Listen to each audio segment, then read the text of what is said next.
주님께서 속히 오셔야 할 이유가 참 많죠. 그렇죠? 예수께서 오실 때 기뻐서 사슴처럼 뛰면서 주님 왜 인제 오십니까? 또 우리 이름 부르실 때, 성도 호명하실 때 네, 나 여기 있습니다 라고 쫓아갈 사람들이 참 많습니다. 그래서 주님 빨리 오셔야 되겠습니다. 참 이렇게 앞이 보이지 않지만은 그러나 온 마음을 다해서 주님의 사랑을 찬송하고 또 주님의 구속을 찬송할 때 우리 마음 가운데 깊은 감동이 있지 않습니까? 우리 모두가 개인이 정말 우리 인생생활을 살면서 하나님께 영광 돌리는, 다른 사람이 우리를 볼 때 예수 그리스도를 볼 수 있고 진리를 이해할 수 있는 그런 삶을 살도록 하십시다. 우리가 이 땅에서 사람들에게 인기 얻고 칭찬받고 좋은 평판받고 여러분 사람들에게 또 많이 유익 얻고 큰 교회 만들고 이건 중요하지 않습니다. 그런 것을 위해서 사는 것은 참 불쌍한 삶입니다. 우리는 하나님의 영광만을 위해서 살아야 할 것입니다. 그것이 가장 보람있고 즐거운 길이 될 것입니다.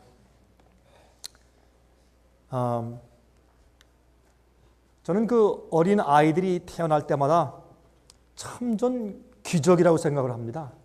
어떻게 어린 아기들이 말이죠, 어머니의 뱃속에 있을 때는 물속에 잠겨 있는 거 아니겠어요? 양수 물속에 잠겨 있다가, 그러니까 물속에 잠겨 있을 때 어떻게 숨을 쉽니까? 못 쉽니다. 물속에서 어떻게 숨을 쉬어요? 아이가. 그렇죠? 숨을 쉬지 않고 탯줄을 통해서 영양분을 공급받으면서 물속에 잠겨 있다가, 그것도 하나님의 창조의 기적이에요. 그 아이가 태어나자마자 그만 팍 하고 숨을 내쉬고 숨을 들이키면서 으악 하고 우는 거, 그거 창조 아닙니까? 그거 기가 막힌 기적 아니에요? 저는 그래서 어린 아이가 태어날 때마다 전 기적이라고 생각됩니다. 그건 정말 창조지, 태어날 때마다. 그래서 하나님께서 우리를 창조하셔서 이 땅에 태어나 살게 하시는 것은 우리가 이 짧은 기간 동안에 60, 70, 80 평생 살면서 우리가 하나님 발견하고 진리를 발견해서 영원히 살 수 있는 기회를 주시기 위해서 태어나게 하시는 기적을 베푸시는 것입니다. 그러면 그 놀라운 기적을 받고 태어났으면 그 기적을 우리가 정말 하나님을 위해서 쓰고 주님을 발견하고 진리 발견하는 일 위해서 써야 될 거 아니겠습니까?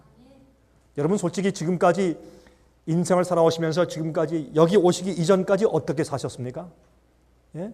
여러분 주님께서 주신 그 귀한 기회와 생명과 재주와 시간과 재력과 모든 것들을 무엇을 위해서 어떻게 썼으며 무엇을 위해서 바치셨습니까? 우리가 하나님 위해서 하십시다. 진리를 위해서 하십시다. 우린 겨우 구원받으려고 사는 사람들이 아니라 하나님을 위해 살아야 합니다. 진리를 위해 살고 진리를 옹호하고 진리를 변호하고 남들에게 진리를 알려주는 생활을 살아야 합니다. 그렇게 안 하면 주님께서 우리가 아무리 주여 주여가 살았지만은 주님께서 말씀하신 것처럼 너희는 나보고 항상 주여 주여 하면서 왜 내가 너에게 말한 대로 행치 아니하느냐 그랬어요. 너희가 아무리 주여 주여 하니 무슨 소용이 있는가? 너희가 내 진리대로 살지 아니하고 내 진리를 남들에게 가르치는 삶을 살지 않았으니 내가 너희를 도무지 알지 못한다, 이렇게 말씀을 하셨습니다. 여러분 제가 첫 시간에 말씀드린 것처럼 믿음은 그저 어떤 주께서 말씀하신 어떤 사상에 동의하는 것이 아닙니다. 믿음은 어떤 주께서 말씀하신 일에 동의하는 것으로 그치면 그것은 지식이고 상식이지, 그것은 여러분과 저를 구원하지 못합니다. 믿음은 주께서 말씀하신 것을 내 온 몸과 마음과 내 온 육체를 다해서 알겠습니다. 예수 주님 알겠습니다 하고 받아들이고 주님 뜻대로 사는 것입니다. 그것이 믿음입니다. 예수를 받아들인다는 것은 무엇입니까? 예수께서 2000년 전에 십자가에 돌아가신 사실을 받아들이는 것입니까? 아닙니다. 그것은 지식입니다. 그것은 상식입니다. 그러면 예수님을 내 마음 가운데 구세주로 영접한다는 뜻은 무엇입니까? 주님의 사상을 받는 것입니다. 주님의 가르침을 받는 것입니다. 주님의 진리를 받는 것입니다. 주님의 계명을 받는 것입니다. 주께서 명하신 것들을 다 받고 주의 말씀을 받고 주께서 말씀하신 대로 사는 것이 믿음이고, 그렇죠? 진리는 무엇이냐면 주님께서 말씀하신 것을 이해하는 것은 지식이지 진리가 아니에요. 진리는 주께서 말씀하시고 베푸시고 인도하시는 모든 것들을 내가 받아들이고 그 진리가 내 생활화 되어서 내가 진리대로 살 때 그것이 진리가 되고 진리는 우리를 구원하는 것입니다. 그러나 어떤 주께서 말씀하신 것을 내가 동의하고 이해하는 데 그치면 그것은 지식이고 상식이지 어떻게 그것이 진리냐 말입니다. 어떻게 그것이 진리예요? 오늘날 많은 그리스도인들이 그러므로 진리대로 살지 않고 진리를 이해하기만 하기 때문에 어떤 땐 자기에게 편리하지 않고 자기가 10년, 20년, 30년 동안 고질적으로 믿어온 것에 다르면 또 거절하고 받지 않고 이해하려고 하지 않아요. 여러분, 그런 사람들이 어떻게 믿는 사람들이겠습니까? 믿는다고 하는 것은 주께서 말씀하신 대로 사는 것이 믿는 것입니다. 믿음으로 말미암는 의인은 주님께서 분부하신 대로 살아갈 때 주께서 그것을 의로 여기시는데 우리는 주님의 뜻대로 할 수 있는 능력이 없기 때문에 의인은 하나님이 의니까 믿음으로 하나님의 의를 받아들이는 것입니다. 그러면 주님의 의가 내 속에 들어와서 그저 내 머리 위에 내 위에 어떤 만도를 씌우듯이 옷으로 이렇게 푹 씌워가지고 내가 너를 의롭게 여겨줄게라고 끝나는 것이 아니라 그 하나님의 의는 하나님 자체가 의고 진리가 의고 주님의 거룩한 품성이 의고 의는 하나님께서 보실 때 너 깨끗하다, 너 의롭다 라고 말씀하시는 것이 의이기 때문에 의는 그죠? 주님께서 우리는 죄를 그대로 짓고 있고 죄의 습관이 있고 죄를 버릴 마음도 없고 우상을 버릴 마음도 없이 그냥 살 때 주님께서 예수를 믿고 십자가를 받아들였다고 해서 주님께서 의로 푹 덮어 씌워주는 것이 의가 아니라 하나님의 의는 그보다 더 능력 있고 더 의로우며 더 선하기 때문에 의는 주님께서 우리에게 내려주실 때 그것이 내 속에 들어와서 내 양심을 씻고 내 품성을 변화시키고 내 성질을 변화시키고 내 마음의 뜻을 변화시켜서 나를 의롭게 만들어주시는 주님의 복음의 파워를 우리가 의라고 부르는 것입니다. 성경은 모든 진리는 그러한 것이에요. 그래서 진리라고 하는 것은 우리가 주님께서 말씀하시고 약속하시고 분부하신 모든 것들을 내가 받아들이고 나서 그대로 따라 살 때 그것이 진리가 되고 그래서 진리는 우리를 구원하는 것이에요. 많은 사람들에게 진리는 그저 한갓 지식에 불과해요. 여러분들은 그렇게 하지 마십시오. 진리는 한갓 지식이 아니라 진리는 여러분과 저를 옳은 대로 인도하는 길이요 우리에게 생명을 주고 구원을 주시는 하나님의 파워가 되는 것입니다. 그래서 우리는 진리대로 살아야 합니다. 그래서 아까 읽은 것처럼 시편 119장에 말씀하기를 하나님의 계명은 뭐라? 진리입니다. 진리입니다. 그래서 성경에 뭐라고 했어요? 다윗이 주여 내가 주님의 계명을 꿀보다 더 달게 여깁니다. 정금보다 더 귀하게 여깁니다. 주여 진리로 나를 인도하시고 나를 교훈해 주시옵소서. 왜? 그 진리는 나를 구원하는 것이기 때문에. 진리는 하나님께 속한 것이니까 하나님께 속한 것을 받아들이고 내가 고치고 버리고 그대로 따라 살면 그 진리는 나를 영성으로 인도해요. 예? 왜 주님께서 여러분 계명은 어떻게 말씀되어 있어요? 하라 하지 말라. 그래 안 그래요? 주의 말씀은 하라 하지 말라 두 가지. 계명은 그렇게 되어 있어요. 뭐 해라 하지 말아라. 뭐 해라 왜? 그것을 해야 영생에 들어가요. 그러면 행함으로 구원받는 것이네? 아닙니다. 그런 뜻이 아니고 하라라고 하는 것은 우리가 의롭게 사는 길이기 때문에 그래요. 그게 주님의 방법이니까 그래요. 주님과 함께 동행하는 길이니까 영원히 살 때 그렇게 해야 되는 우리의 삶이기 때문에 하라고 그러는 것이에요. 그리고 하지 말라는 것을 하면 우리가 죽어요. 선악과실을 따먹지 말라. 그것은 주님의 계명이에요. 주님의 뜻을 어기면 우리 죽는 것이에요. 죄는 주님의 뜻을 어기는 것이 죄예요. 주의 계명을 어기는 것이 죄예요. 그러므로 여러분이시여 이것을 분명히 이해하세요. 하라 하지 말라는 것은 주님께서 우리를 어렵게 만들려고 까다롭게 하시는 것이 아니라 하라 하지 말라고 하는 것은 우리가 하라는 것을 따라 살아야 우리 속에 의가 역사해요. 하지 말라는 것을 하지 말아야 우리가 멸망에 들어가지 않아요. 그래서 하라 하지 말라는 것이 우리가요 하나님을 알면 예수를 아는 것이 영생이에요.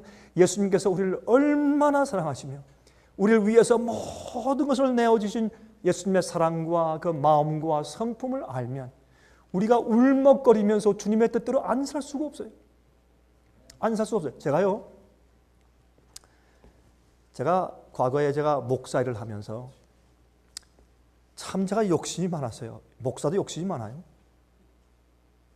목사도 비즈니스, 이러면 교회가 비즈니스거든. 비즈니스에 대한 욕심이 많아요. 그러면서 저는 제가 목사를 하면서 제가 성공하는 것과 실패하는 것에 대한 이 두려움이 너무나 많았어요. 성공해야 하는 욕심과 실패에 대한 두려움이 많았어요. 근데요, 제가 이 Steps to Christ, 예수님께 나아가는 계단이라는 책이 있어요. 그 책 읽어보니까 거기 이렇게 말씀되어 있더라고요. 진정으로 거듭난 그리스도인, 자기 마음을 예수님께 굴복하여 바친 그리스도인은 자기 생애의 성공과 실패에 대해서 개의치 않는다. 자기 생애의 성공과 실패에 대해서 두려워하지 않는다. 왜? 그의 생애, 거듭난 자의 생애의 유일한 목적은 뭐예요? 하나님을 기쁘시게 하는 것이라. 내가 주님을 기쁘시게 하기 위해서 주님의 진리대로, 말씀대로, 주님의 뜻대로 살아갈 때 세상에서 성공하든지 실패하든지 그건 문제가 안 돼요. 성공하면 어떻고 실패하면 어때? 내가 세상에 사는 목적이 하나님을 기쁘시게 하기 위해 사는 것인데 내 생애의 방향과 목적이 달라지는 것이에요. 진리는 우리를 구원하는 것이 돼야 돼요.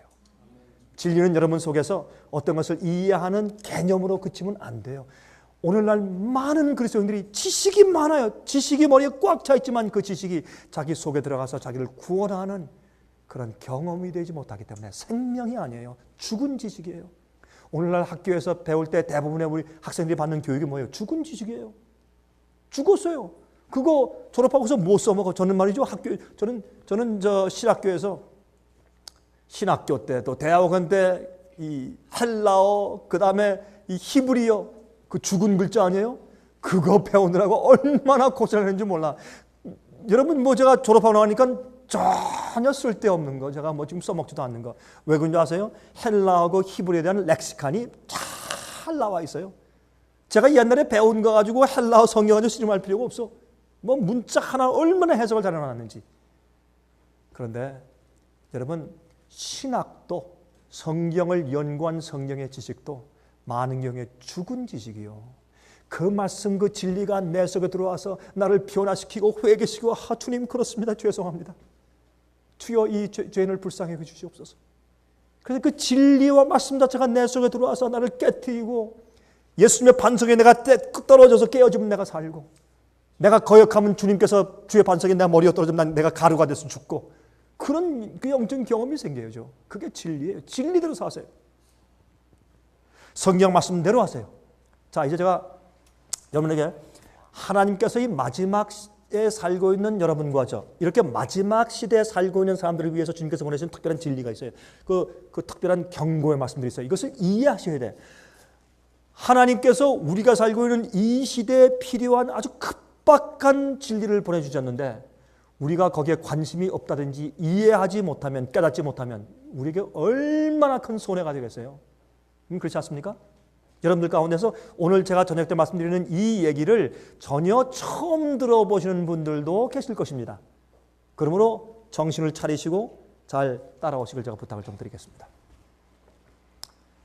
하나님의 첫 번째 경고, 이것은 요한계시록에 기록된 것인데 우리가 살고 있는 마지막 시대에 특별하게 주신 진리입니다. 특별하게 주신 것이에요.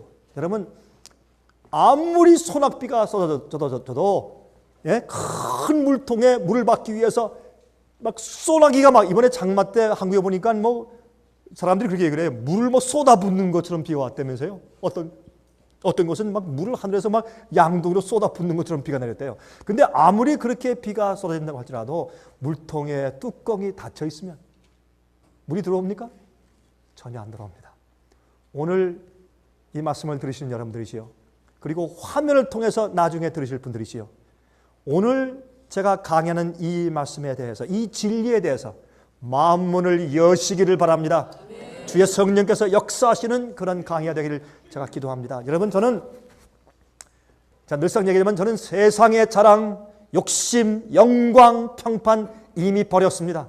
그러면 저는 두려워할 것이 없습니다. 저는 어디에서 쫓겨날 것, 또 무시당할 것, 또 이단 소리 듣는 거, 또 또 뭐 이런 거 있지 않습니까? 뭐 불이익 당하는 거 말이죠. 예? 인기 없어지는 거.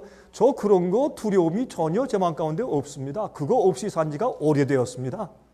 그러므로 전 괜찮습니다. 전 할 말을 다 합니다. 그러나 기억하십시오. 이 얘기, 제가 아무리 성경적으로 좋은 강의를 할지라도 여러분 마음 문이 열려 있지 않으면 안 되는 것입니다. 그리고 진리를 이해하는 것이 아니라 이렇게 기도하십시오. 하나님이시여, 진리를 내 마음에 보내주사 내 영혼을 변화시키시고 구원하여 주시옵소서. 그래야 진리가 중요한 것이지, 아니면 진리는 한갓 지식으로 끝나버리면 아무짝에 쓸데가 없어요. 그렇죠? 자, 가십시다.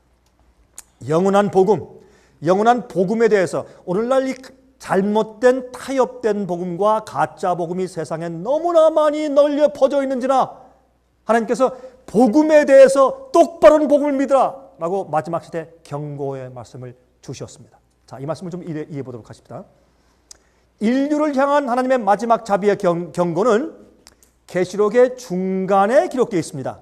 요한계시록은 1장부터 22장까지 있죠. 그 가운데 12장과 13장과 14장 가장 중간에 중요한 기별을 딱 담아두셨습니다. 이건 계시록의 중간에 기록되어 있습니다. 하나님께서 인류를 향해서 마지막에 살고 있는 백성들에게 마지막 자비의 경고를 보내요. 왜? 모르니까 깨어나라고. 여러분, 라오디게아 교회, 여러분 이 7교회 가운데서 있죠. 에베소, 서머나, 예? 사대, 두아디라, 빌랄비아, 라오디게아 이쪽 나오지 않습니까? 그 7교회들 가운데서 맨 마지막 교회가 라오디게아 교회죠. 여러분과 제가 속해 있는 이 마지막 시대 교회입니다. 여러분, 라오디게아라는 말의 뜻이 뭡니까? 그 교회 이름의 뜻이 뭐예요? 예? 그 뜻은 하나님께서 당신의 백성을 심판하신다, 그런 뜻이에요. 그러면 7번째 마지막 교회는 심판받는 시기예요. 누가 참 믿는 사람들이냐? 여러분, 초대교회는 예수께서 처음에 오신 다음에는 오순절 성령이 내린 다음에 진리의 씨앗이 뿌려졌어요. 천국의 복음의 씨앗이 뿌려졌습니다. 그렇죠? 그 다음에 그것이 자라고 자라서 나중에 어떻게 해요? 뜨거운 여름을 지나서, 광야교회를 지나서, 핍박 기간을 지나서, 교황권의 핍박을 지나서 수많은 수천만 명의 순교를 낸 다음에 맨 마지막 시대는 그 복음이 열매를 맺어서 추수하는 시기가 되었어요. 이때는 누가 알곡이며 누가 쭉정인지 갈라내는 시기예요. 이 복음이 영글어서 충만한 열매를 맺은 그 기간이에요. 다시 말해서 이제 복음이 전파되었을 때 그 이해가 깊어졌어요. 진리의 경험이 깊어졌어요. 나중에 물론 매 시대마다 자기들이 받은 진리와 빛에 따라서 그들이 심판받고 구원받는 것이나, 그렇죠? 과거에는 어떤 사람들은 충분한 100% 빛을 다 받지 못했지만은 자기가 받은 빛의 양에 따라서 자기가 얼마나 주 앞에 그 빛에 따라 마음을 바치고 굴복했느냐, 그리고 그 진리대로 살았느냐에 따라서 주님께서 심판하십니다. 여러분들 여기 오신 분들 가운데서 혹시 믿기만 하면 뭐 이미 과거, 오늘, 내일, 미래 죄가 다 용서됐고 구원은 임했는데 이미 내가 한 번 받은 구원은 절대로 뺏길 수 없다. 한 번, once saved, always saved. 한 번 구원받는 것은 영원히 구원받아버린 것이다 라고 그렇게 믿는 분들은 여기 오시지 않으셨겠죠. 그렇죠? 그렇게 아마 그런 믿음을 가지고 계신 분들은 저희 상해빛 집회에 오실 흥미를 전혀 느끼지 않는다고 생각이 됩니다. 그건 잘못된 복음입니다. 그래서 복음은 자기가 받은 빛의 양에 따라서 감사하며 받아들이고 그 말씀대로 굴복하는 것입니다. 굴복이 없을 때 구원이 없습니다. 여러분, 아브라함이 우리 믿음의 조상이죠? 아브라함은 언제 하나님께서 이제 내가 나를 경외하는 줄을 내가 알았다 라고 인정해 주신 때는 언제입니까? 이삭을 모리아산에서 번제로 바칠 때였습니다. 그러므로 우리가 정말 온 마음과 뜻과 정성을 다해서 주 하나님을 사랑하고 내 이웃을 내 몸처럼 사랑하라. 이것이 선지자와 율법의 강령이라 했습니다. 그렇죠? 그러면 이것은 십계명 전체를 전부 다 요약한 글입니다. 그것이 우리에게 가능합니까? Yes. 가능치 않은 것을 우리에게 하라고 하지 않으셨습니다. 그 주님께서 우리를 그렇게 살 수 있도록 마귀의 파워와 죄의 권세를 내 현재 생에서 깨트려서 승리할 수 있도록 해주시는 것이 복음의 능력입니다. 그것을 이해하지 못하는 것은 복음을 이해한 사람이 아닙니다. 그렇죠? 그렇게 성경은 설명하고 있습니다. 그러므로 우리가 온 마음과 뜻과 정성과 목숨과 힘을 다하여 하나님을 사랑한다면 주님의 뜻대로 살게 돼 있고 주님의 뜻을 알고 싶고 주님의 뜻대로 사는 것이 기쁘고 그게 좋습니다. 그런 동기를 성령께서 우리 마음 가운데 심어주시는 것입니다. 의는 하나님의 의를 받는 것인데 의롭게 살고 주님의 뜻대로 살고자 하는 그 동기를 성령을 통해서 내 마음 가운데 심어주셔서 그렇게 하고 싶어요. 그렇게 하고 싶어요. 사랑에 빠진다는 것은 그런 얘기 아닙니까? 사랑에 빠지면 다른 그 상대편을 기쁘게 해주고 싶어. 예? 그건 자연스러운 얘기예요. 그렇죠? 여러분 상사병 난 사람 보셨습니까? 상사병 난 사람 전 진짜 보았습니다. 상사병이 나면 정말 몸살 난 것처럼 끙끙 앓아 누워요. 전 그런 사람 보았어요. 상사병이 났는데 저한테 그러니까 대학생 때니까 아이고 말도 마셔. 내가 식당에 가서 그 여학생만 들어오면 갑자기 아무것도 안 보인대. 전 진짜 그런 병이 있는 모양. 아무것도 안 보이고 깜깜해지는데 그 여학생 얼굴만 보름달처럼 점점 커져오는데 정신이 나간대. 예? 입맛도 없고. 그래서 그 여학생을 데려오는 그 작전을 세워서 데려다가 여학생을 갖다가 그냥 끙끙 앓는 데 가서 한 번 방문해서 들어와서 얼마나 아프세요? 그래. 한마디 하니까 벌떡 일어났어요. 정말 상사병이 있어요. 그렇죠? 여러분 예수님을 알면 하나님을 알면 주님의 뜻대로 사는 것이 우리의 즐거움이 돼요. 주님을 기쁘시는 삶을 살고 싶어요. 그래서 요한 1서 5장에 말씀하기를 주님의 계명을 지키는 것은 무거운 것이 아니라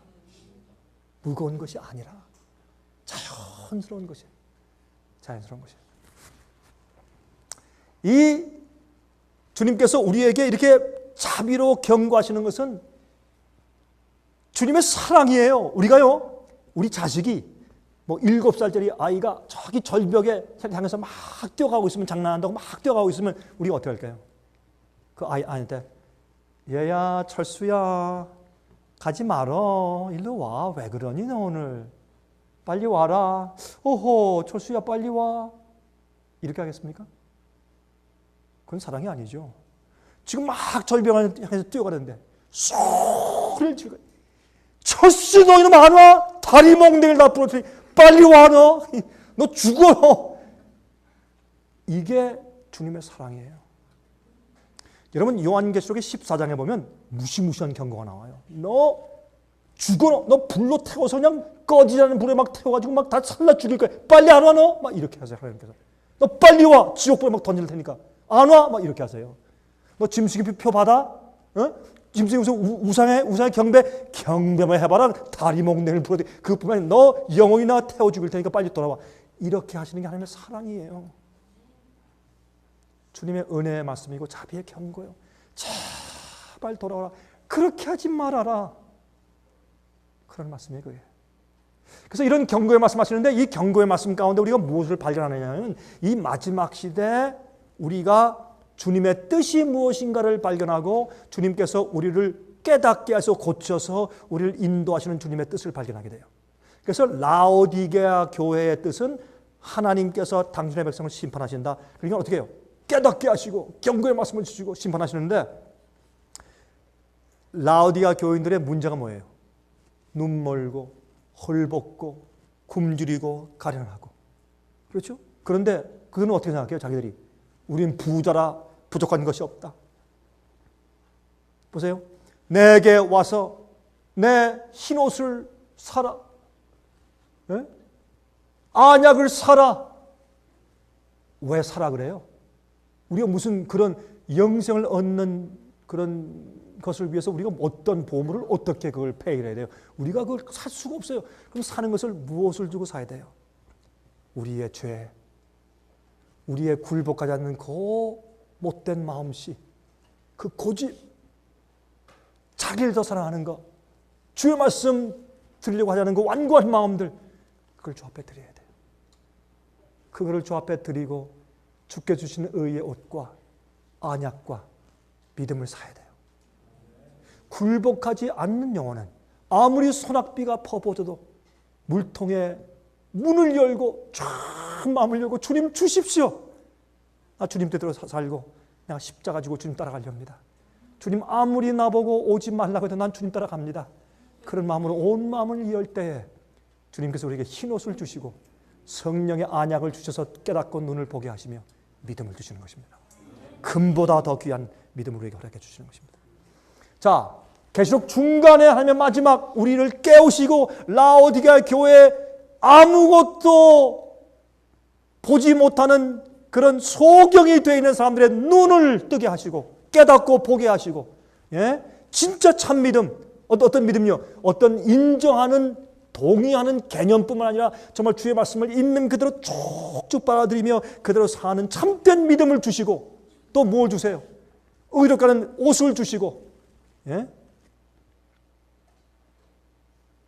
우리가 입으면 그저 눈 감고 아웅이 아니고 정말 하나님의 성령으로 우리 마음이 의롭게 변화되는 그 하나님의 믿음으로 말미암는 의의 옷을 우리에게 입혀주시는 것입니다. 얼마나 감사해요. 그렇죠? 그런 경고의 말씀드렸어요. 근데 두 번째, 666 짐승의 표의 환란을 예언한 이후에 기록되어 있습니다. 참 재밌어요. 이 말씀은 666 짐승의 표의 환란에 대해서 예언하신 바로 직후에 기록되어 있어요. 이것은 요한계시록 13장에 짐승의 표의 환란에 대한 예언이 기록되어 있고, 요한계시록 14장에 가면 1절부터 5절까지 그 표를 받지 아니하고 하나님의 인을 이마에 받았는데 그 표를 어린 양의 이름과 또한 아버지의 이름이 기록되어 있다고 표현했어요. 그것은 무엇입니까? 하나님의 품성을 말하는 것이에요. 어린 양의 이름, 예수의 이름은 예수의 품성을 말하는 것이에요. 그렇죠? 그것이 이마에 기록되어 있으니까 우리의 두뇌 가운데 우리의 성품과 성질과 개성이 기록되어 있는 우리 두뇌 부분이 우리 앞니마니까 앞니마에 하나님의 품성이 기록되어 있어요. 변화함 받은 사람들이에요. 정말 의롭게 된 사람들이에요. 우리의 노력의 의가 아니라 하나님께서 베푸신 의요, 성령의 파워의 의요, 복음으로 주어진 의요, 그 의의 경험이 있는 사람들이에요. 그런 성품의 변화가 있는 사람들이에요. 그렇죠? 그런 일을 한다면 그들은 하나님 앞에 점과 흠이 없다고 했어요. 그런 경험이 생겨요. 이제 마지막에. 근데 그 일이 있은 다음에 666 짐승의 표 환란을 예언한 이후에 14만 4천에 대한 예언을 하신 이후에 직후에 바로 하나님의 마지막 자비의 경고들이 기록되어 있어요. 그러니까 우리에게 굉장히 중요한 얘기예요. 그리고 이것은 마지막 시대에 살고 있는 우리들이 이해하는 경고의 기별이에요. 이것은 사도 바울 때에 적용이 안 됐습니다. 이것은 마르틴 루터 당시에 적용이 안 됐습니다. 이것은 마지막 시대, 예수께서 재림하시기 바로 직전에 살고 있는 사람들에게 적용되는 굉장히 중요한 하나님의 경고입니다. 이 경고를 무시하면 우린 죽습니다.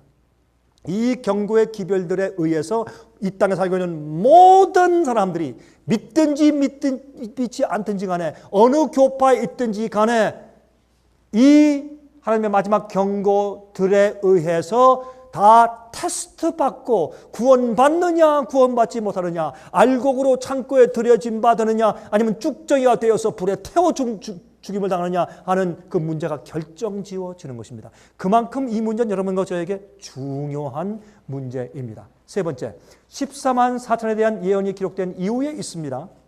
4절, 이것은 무슨 말인가 하면 14만 4천 같은 품성을 가진 사람들이 마지막에 힘있게 전파하는 경고가 바로 하나님의 인류를 향한 마지막 자비의 경고들입니다. 다시 말해서 666의 환란이 곧 올 것입니다.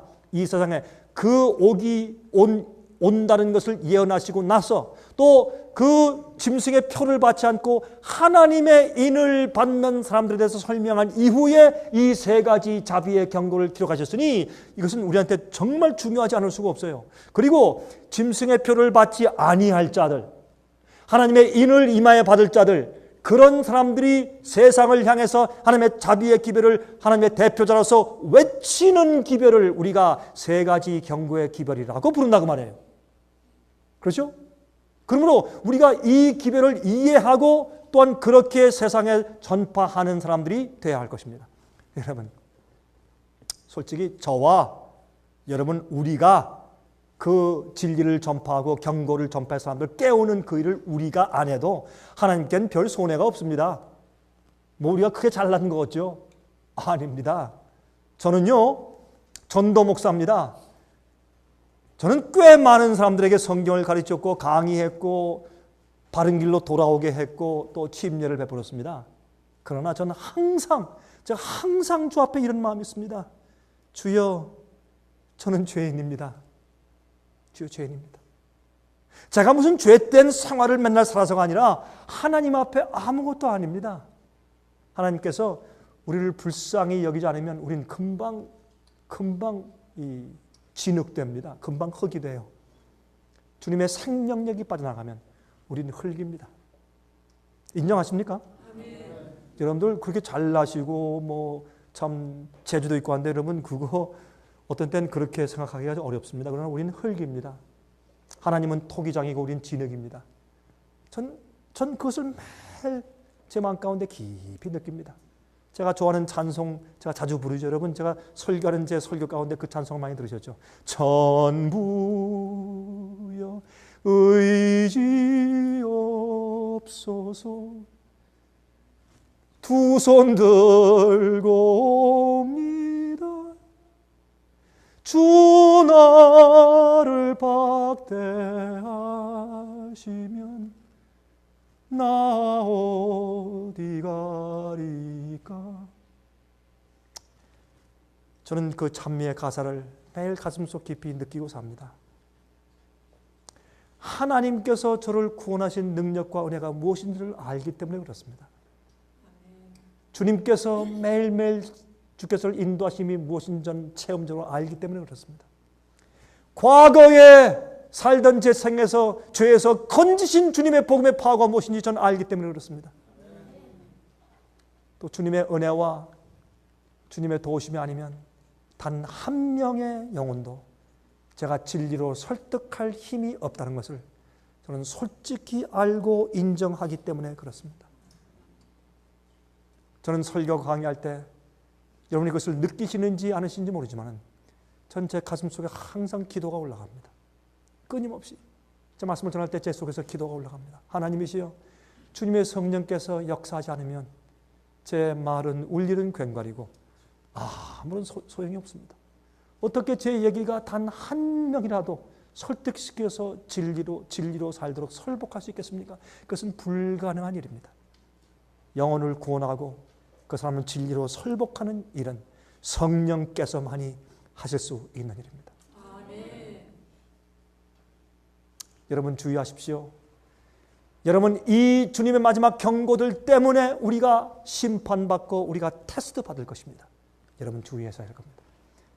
네 번째, 의인과 악인을 갈라내는 마지막 두 추수가 일어나기 전에 있을 사건으로 기록되어 있습니다. 그러므로 여러분 이 하나님의 마지막 세 가지 경고를 마지막 시대 살고 있는 사람들한테 주셨는데 그 경고를 어떻게 되어 있느냐면 계시록 중간에 가장 중요한 곳에 딱 갖다 박아두셨고 그 다음에 666 짐승의 표의 환란을 예언하고 설명하신 이후에 기록되어 있고 14만 4천에 대한 예언을 기록한 이후에 기록되어 있습니다. 그러므로 이게 얼마나 중요한 거예요. 그러니까 14만 4천 같은 품성을 준비된 사람들이 세상에 외치는 기별이에요. 그때 그들의 그 외침이 파워가 있어서 하루에 3천 명씩 회개치는 것이에요. 오순절날 무식한 어부들이 성령을 받고 나는 외칠 때 하루에 3천 명씩 회개했어요. 그 능력을 그 성령의 부어주심을 경험한 자가 외쳐서 사람들한테 깨우고 경고하고 하나님 대신해서 증인으로 전달해 줄 기별이 이 세 가지 기별인데 이 기별이 지금 벌써 전해지고 있으면서 이것이 앞으로 점점 더 큰 소리가 되어서 세상의 복음성을 마칠 것입니다. 요즘엔 마저 교회 크게 짓고 뭐 교인들 수천 명, 수만 명 보내면 야 복음사업 마치겠다. 주님의 사업을 마치겠다. 복음이 전파되었다. 큰일 일어났다. 주님께 영광이 되었다. 아닙니다. 많은 경우에 성경과 복음과 예수님의 십자가를 지식적으로만 얻었고 자기를 진심으로 굴복하고 죄를 포기하고 회개하며 자기 자신과 자기 인간적인 욕심을 주 앞에 드리고 굴복한 경험이, 십자가를 진 경험이 없이 예수를 그저 받아들이는 것이기 때문에 그것은 진정한 구원의 경험들이 아닙니다. 그러므로 이 세상에 있는 믿는 자들에게 누가 진짜 믿는 자며 누가 가짜인지 주님께서 시험하시기 위해서 마지막 세 가지 경고의 기회를 지금도 보내주고 있습니다. 이제 앞으로 이것은 이 세상에 살고 있는 숨쉬는 모든 피조물들에게 전파되어서 그들이 다 듣고 나서 그들이 결정한 다음에 세상이 끝날 것입니다. 그렇게 중요한 기회입니다. 사람이 들으면 그 듣는 말씀대로 결정할 것입니다. 그것이 주님의 마지막 사업의 계획입니다. 여러분, 제 얘기가 맞는가 안 맞는가 성경을 통해서 연구해 보십시오. 그래서 그런 이 말씀을 기록하신 다음에 요한계시록 마지막 13절부터 보면 의인과 악인을 갈라내는, 알곡과 쭉정이를 갈라내는, 거기서 갖다가 무르익은 곡식들과 그 다음에 곧 멸망당할 악인들을 포도로 그렇게 표상해서, 포도는 밟아서 그냥 그 피가 낭자한 그러한 모습으로 그 대표해서 의인과 악인을 갈라내는 마지막 두 추수가 일어나기 전에 있을 사건으로 기록되어 있습니다. 그리고 이 세 가지 하나님의 자비의 기별이 세상에 전파되어서 모든 사람들이, 여러분 들었습니까? 세상에는 모든 사람들이 다 듣고 결정한 다음에 끝날 것입니다. 그러면 이런들 많건데 이런 마음이 생기죠. 아이고, 그러면 앞으로 한 수백 년 걸리겠네. 네? 많이 걸리겠네. 어떻게 그걸 다 전해서 사람들이 결정한 다음에 끝나는가? 아닙니다. 인터넷, 인공위성, 예? 텔레비전, 라디오, 출판사업. 그래서 다니엘서 12장 보면 어떤 말씀이 있어요? 다니엘아, 이 말씀을 봉함하라. 말세에는 무엇이 증가하고?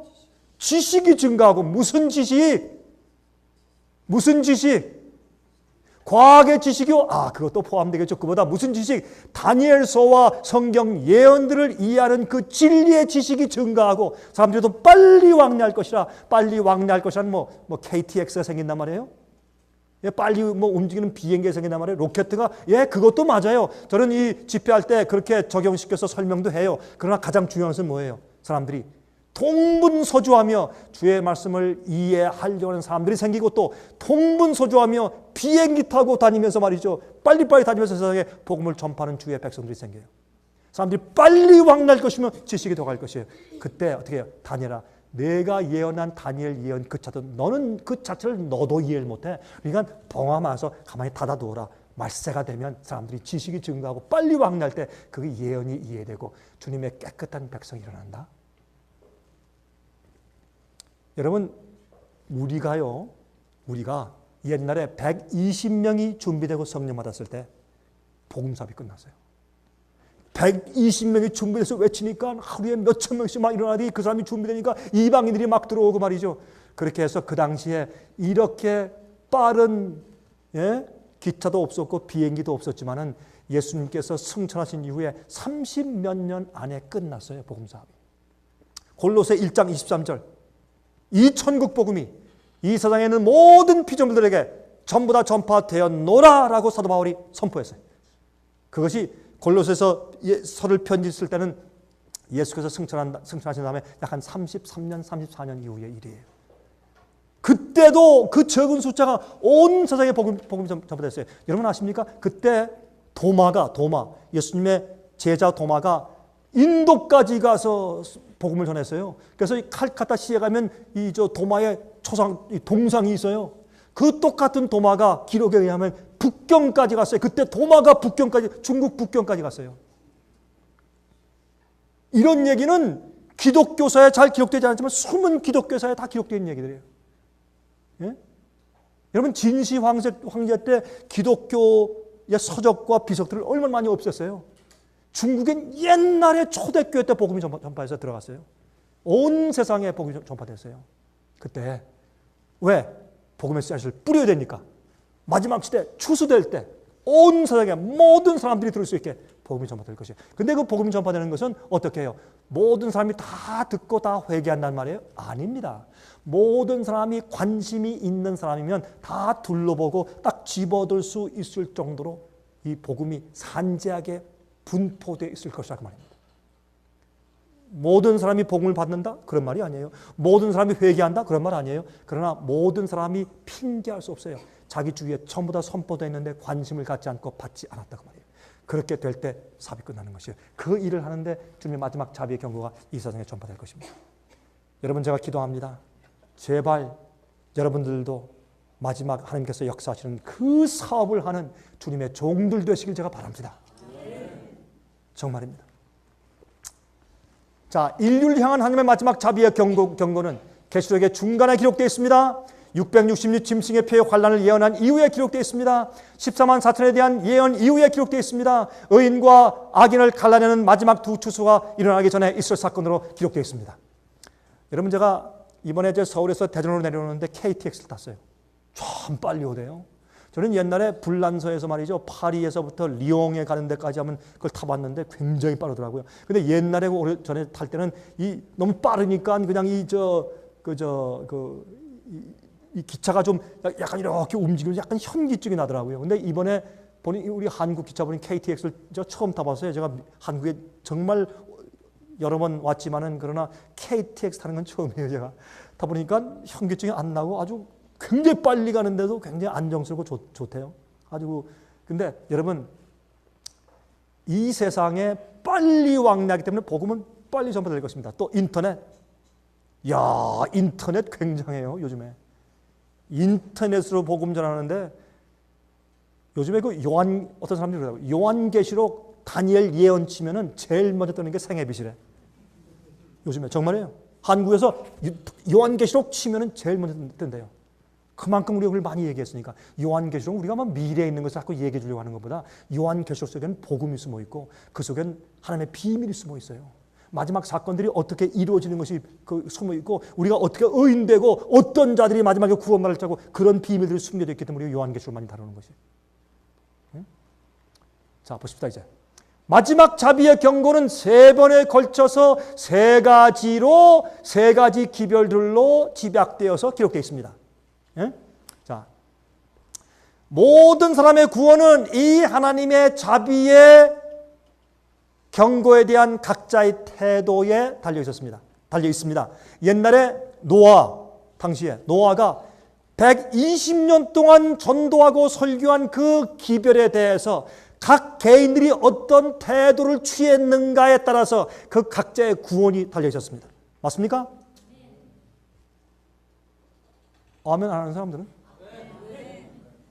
노아 때에 노아가 전파한 그 경고의 기별에 그 각자 사람들이 어떻게 반응했는가에 따라서 그 각자 사람들의 구원이 달려 있었습니다. 그만큼 중요합니다. 예수께서 말씀하기를 인자의 때는 무슨 때와 같다고요? 노아의 때와 같다. 그렇게 말씀하셨습니다. 첫 번째 경고의 기별을 보십시다. 요한계시록 14장 6절과 7절 보세요. 이렇게 말씀되어 있어요. 또 보니 다른 천사가, 왜 다른 천사예요? 다른 천사라는 말은 하나님께서 요한에게 계시를 주시기 위해서 가브리엘 천사를 보내셨는데 그 천사가 옆에 있으면서 계속 계시를 보여주고 설명해 주었습니다. 근데 그 가브리엘 천사 말고 또 하늘에서 하나님께서 중요한 장면 국면마다 또 다른 천사를 보내주시면 다른 천사가 빨리 날아오면서 그것을 보여주면서 또 부가 설명을 해줘요. 그래서 굉장히 이 다른 천사라는 얘기가 나올 때마다 굉장히 중요한 장면을 주님께서 보여주시고 설명해 주시는 것이다 라고 생각해도 잘못된 것이 아닙니다. 요한계시록 읽으실 때 또 한 가지 다른 천사가 나타나는 그 장면들은 모두 다 마지막 시대에 관련된 예언들입니다. 그래서 여러분들이 요한계시록 읽으실 때 다른 천사 another angel이라는 단어가 나오면 그렇게 이해하셔도 틀림이 없습니다. 다른 천사가 공중에 날아가는데 땅에 거하는 자들, 왜 공중에 날아가요? 날아가면서 외쳐요. 왜요? 이 복음은 온 세상에 신속하게 전파돼야 할 중요한 기별이다라는 것을 알게 하기 위해서 이 천사가 날아가면서 경고의 기별을 준다라고 표현되어 있는 것입니다. 상징적으로. 이 다른 천사가 공중에 날아가는데 땅에 거하는 자들, 곧 여러 나라와 족속과 방언과 백성에게 전할 영원한 복음을 가져더라. 그가 큰 음성으로 가로되, 하늘에 날아가면서 막 외쳐요. 왜요? 빨리 신속하게 전파되어야 할 기별이며 또 이 세상에 살고 있는 모든 사람들에게 다 전파되어야 할 중요한 경고다 라고 해서 이렇게 말씀드리는 것입니다. 그러면 여기에 여러 나라와 족속과 방언과 모든 백성에게 말할 때 여기에 우리 한국 사람이 포함됩니까? 포함되겠죠? 중국 사람들이 포함됩니까? 그렇습니다. 그래서 이 세상에 살는 모든 인종들에게, 모든 나라에게 전부 다 선포되어야 할 그런 기별인 것입니다. 여러분, 제가 이런 얘기하는 거 한번 이제 설교에서 한번 들으셨습니까? 제가 한번 그 남미 한번 갔을 때 말이죠. 남미 사람들은 다 그런 게 아니라 어떤데 좀 남미의 어떤 나라의 어떤 지방 사람들은 좀 참 느리거든요. 그래서 그 사람들은 이 라틴 타임이라는 것은 그것은 좀 느리고 정말 그 사람들은 좀 더울 때는 또 낮잠을 조금씩 자요. 이제 그런 것도 있고 좀 그런데 이 사람들은 라틴 타임은 그래요. 제가 설교할 때라죠. 파스토르 강, there's Latin time, take your time, preach. 그러니까 뭐 2시간, 3시간도 좋고 제가 할 수 있는 데까지 계속 하래요. 그러니까 또 어떤 데 시작할 때 좀 늦었다. 시간에 딱 끝마치지 않고 또 1시간 더 했다. 그 걱정 말래요. This is Latin time 그래요, 그 사람들이. 근데요, 제가 한 번은 말이죠. 어떤 정말 구석진 지방에 가서 이제 집회를 하기 위해서 가는데 거기는 이제 저녁에 이제 정말 7시부터 시작한다고 그래서 제가 7시에 대가기 위해서 지금 차를 타고 제가 빨리 지금 가는데 뭐 제가 운전하는 것처럼 제 그 옆에 있는 정말 이제 한 형제가 지금 운전하는데 가다가 말이죠. 진짜 제가 좀 정말 황당하더라고요. 가다가요. 시간이 지금 급한데 가다가 딱 쓰더니 지나가는 사람 다 인사해. 헬로, 깨빠소. 다 인사하면서 말이죠. 또 다 안부를 다 물어. 당신 장모 잘 계시느냐? 사분의 8촌 잘 지내느냐? 누구 결혼한 조카 잘 있느냐? 뭐 일일이 다 인사해요. 그래서 빨리 가자. 시간 됐다니까. 파스터 강, don't you worry. We'll get there. 우리 가겠습니다. 걱정하지 말고. 이건 또 가다가 말이죠. 또 어떤 사람이 이게 뭐 이구하잖아요. 그분 내려 가지고 다 이어서 집까지 갖다 주고 또 와. 그리고 또 이게 저는 아주 답답해 죽겠어요. 빨리 하는 한국 사람이 답답해 죽겠죠. 근데 그렇게 정말 느려요. 가다가 말이죠. 인사할 거 다 하고 그리고 가보니까 7시에 딱 도착했는데 가서 보니까 조금 늦었어요. 도착하니까 한 명도 안 왔어. 8시 반 돼도 한 명도 안 왔어요. 한 7시 반 정도, 7시 40분 되니까 꾸역꾸역 모이는데 한 8시 1시간 지나 보니까 꽉 수백 명이 찼어요. 설교하는데 제가 밤 11시까지 했어요. 계속 하래. This is Latin time. 계속 설교하래. 근데 그 사람들이 왜 그런 줄 아세요? 나중에 제가 깨달았어요. 우리는 사람보다 시간이 더 중요해요. 아이들보다 시간이 더 중요해요. 부모들한테. 일하고 돈 벌어야 되니까. 어떤 사람은 시간에 딱 맞춰서 만나야 되니까. 그러나 그 사람들은요. 시간보다 사람이 더 중요해. 사람들이 다 오면 시작해. 7시다. 아니에요. 다 와야지 시작하는 시간이 7시가 아니에요. 여러분 사고방식이 달라요. 이 세상에 문화가 다르고 인종이 다르고 언어가 다르고 철학이 다른 사람들이 많이 살지만 하나님께서는 그들 다 구원하기 위해서 모든 나라와 족속과 방언과 백성에 전할 영원한 복음을 가졌어요. 왜 영원한 복음이에요? 영원한 복음은 변하지 않는다는 복음이에요. 내가 당신을 I love you forever. 내가 영원히 사랑합니다. 그럼 영원하다는 말은 무슨 말이에요? 변치 않는다는 뜻이에요.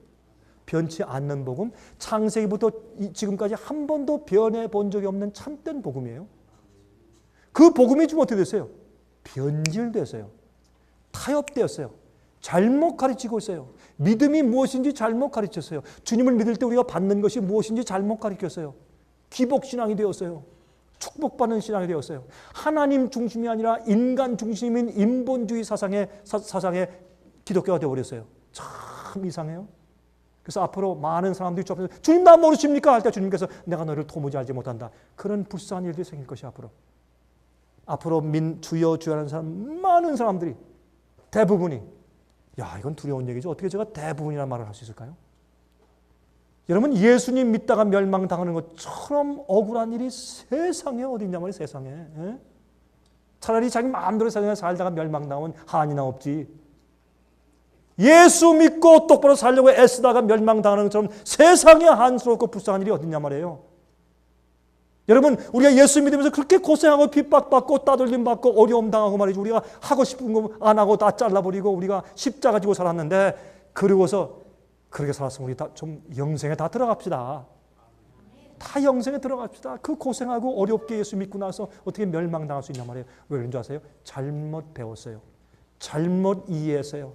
잘못 살았어요. 그래서 그래요. 그래서 복음은 우리를 구원하는 주님의 능력인데, 무슨 복음? 한 번도 변질되지 않는 성경에는 참된 복음. 무슨 복음? 영원한 복음을 가졌어요. 그가 큰 음성으로 외쳐, 이게 하나님의 경고예요.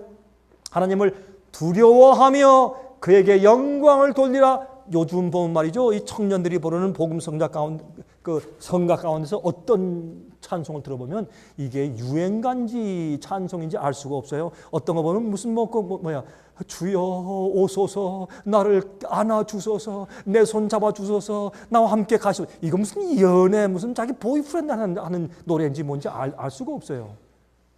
성경 말하기를 하나님을 무서워하라고요? 아니에요. 하나님을 두려워하라고. 그럼 제가 이게 무슨 뜻인지 설명을 드릴게요.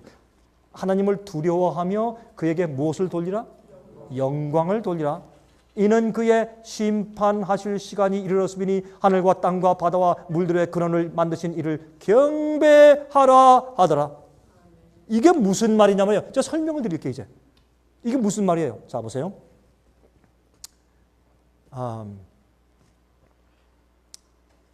많은 사람들이 가르치고 믿기를 우리가 예수를 믿으면 우리가 심판에 이르지 않는다. 그런 말씀을 요한복음에 예수님께서 하셨습니까? 안 하셨습니까? 하셨습니다. 그게 무슨 뜻입니까? 예수님을 믿고 나면 우리는 절대로 심판 안 받는다는 얘기입니까? 그런 것이 아니라 예수님을 믿으면 심판대 앞에서 우리가 정죄받지 않는다는 얘기입니다. 심판은 너 죄인이야 하는 것만 심판입니까? 아니에요. 당신은 죄가 없어 무죄요 하는 것도 심판입니까? 그것도 심판이에요. 심판 속엔 양면이 있어요. 그래서 모든 이 땅에 태어난 모든 사람들은 전부 다 심판을 통과하고 구원받을 것이에요. 심판은 무서운 것이 아니에요. 심판은 오히려 말이죠, 죄가 없는 사람은, 억울한 사람은 빨리 심판날이 오길 바라요. 억울한 사람은 빨리 벗겨지길 바라고 변호받길 바라요. 그러나 양심에 갇혀 있는 사람은 심판이 두려워요. 여러분, 우리는 심판을 두려워할 필요가 없어요.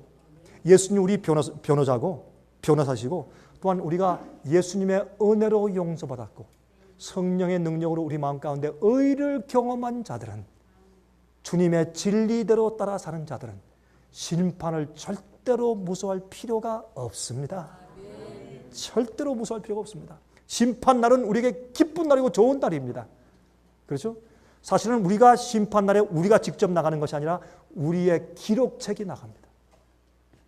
예수님께서 우리 이름을 부르면서 마귀가 고소하고 있습니다.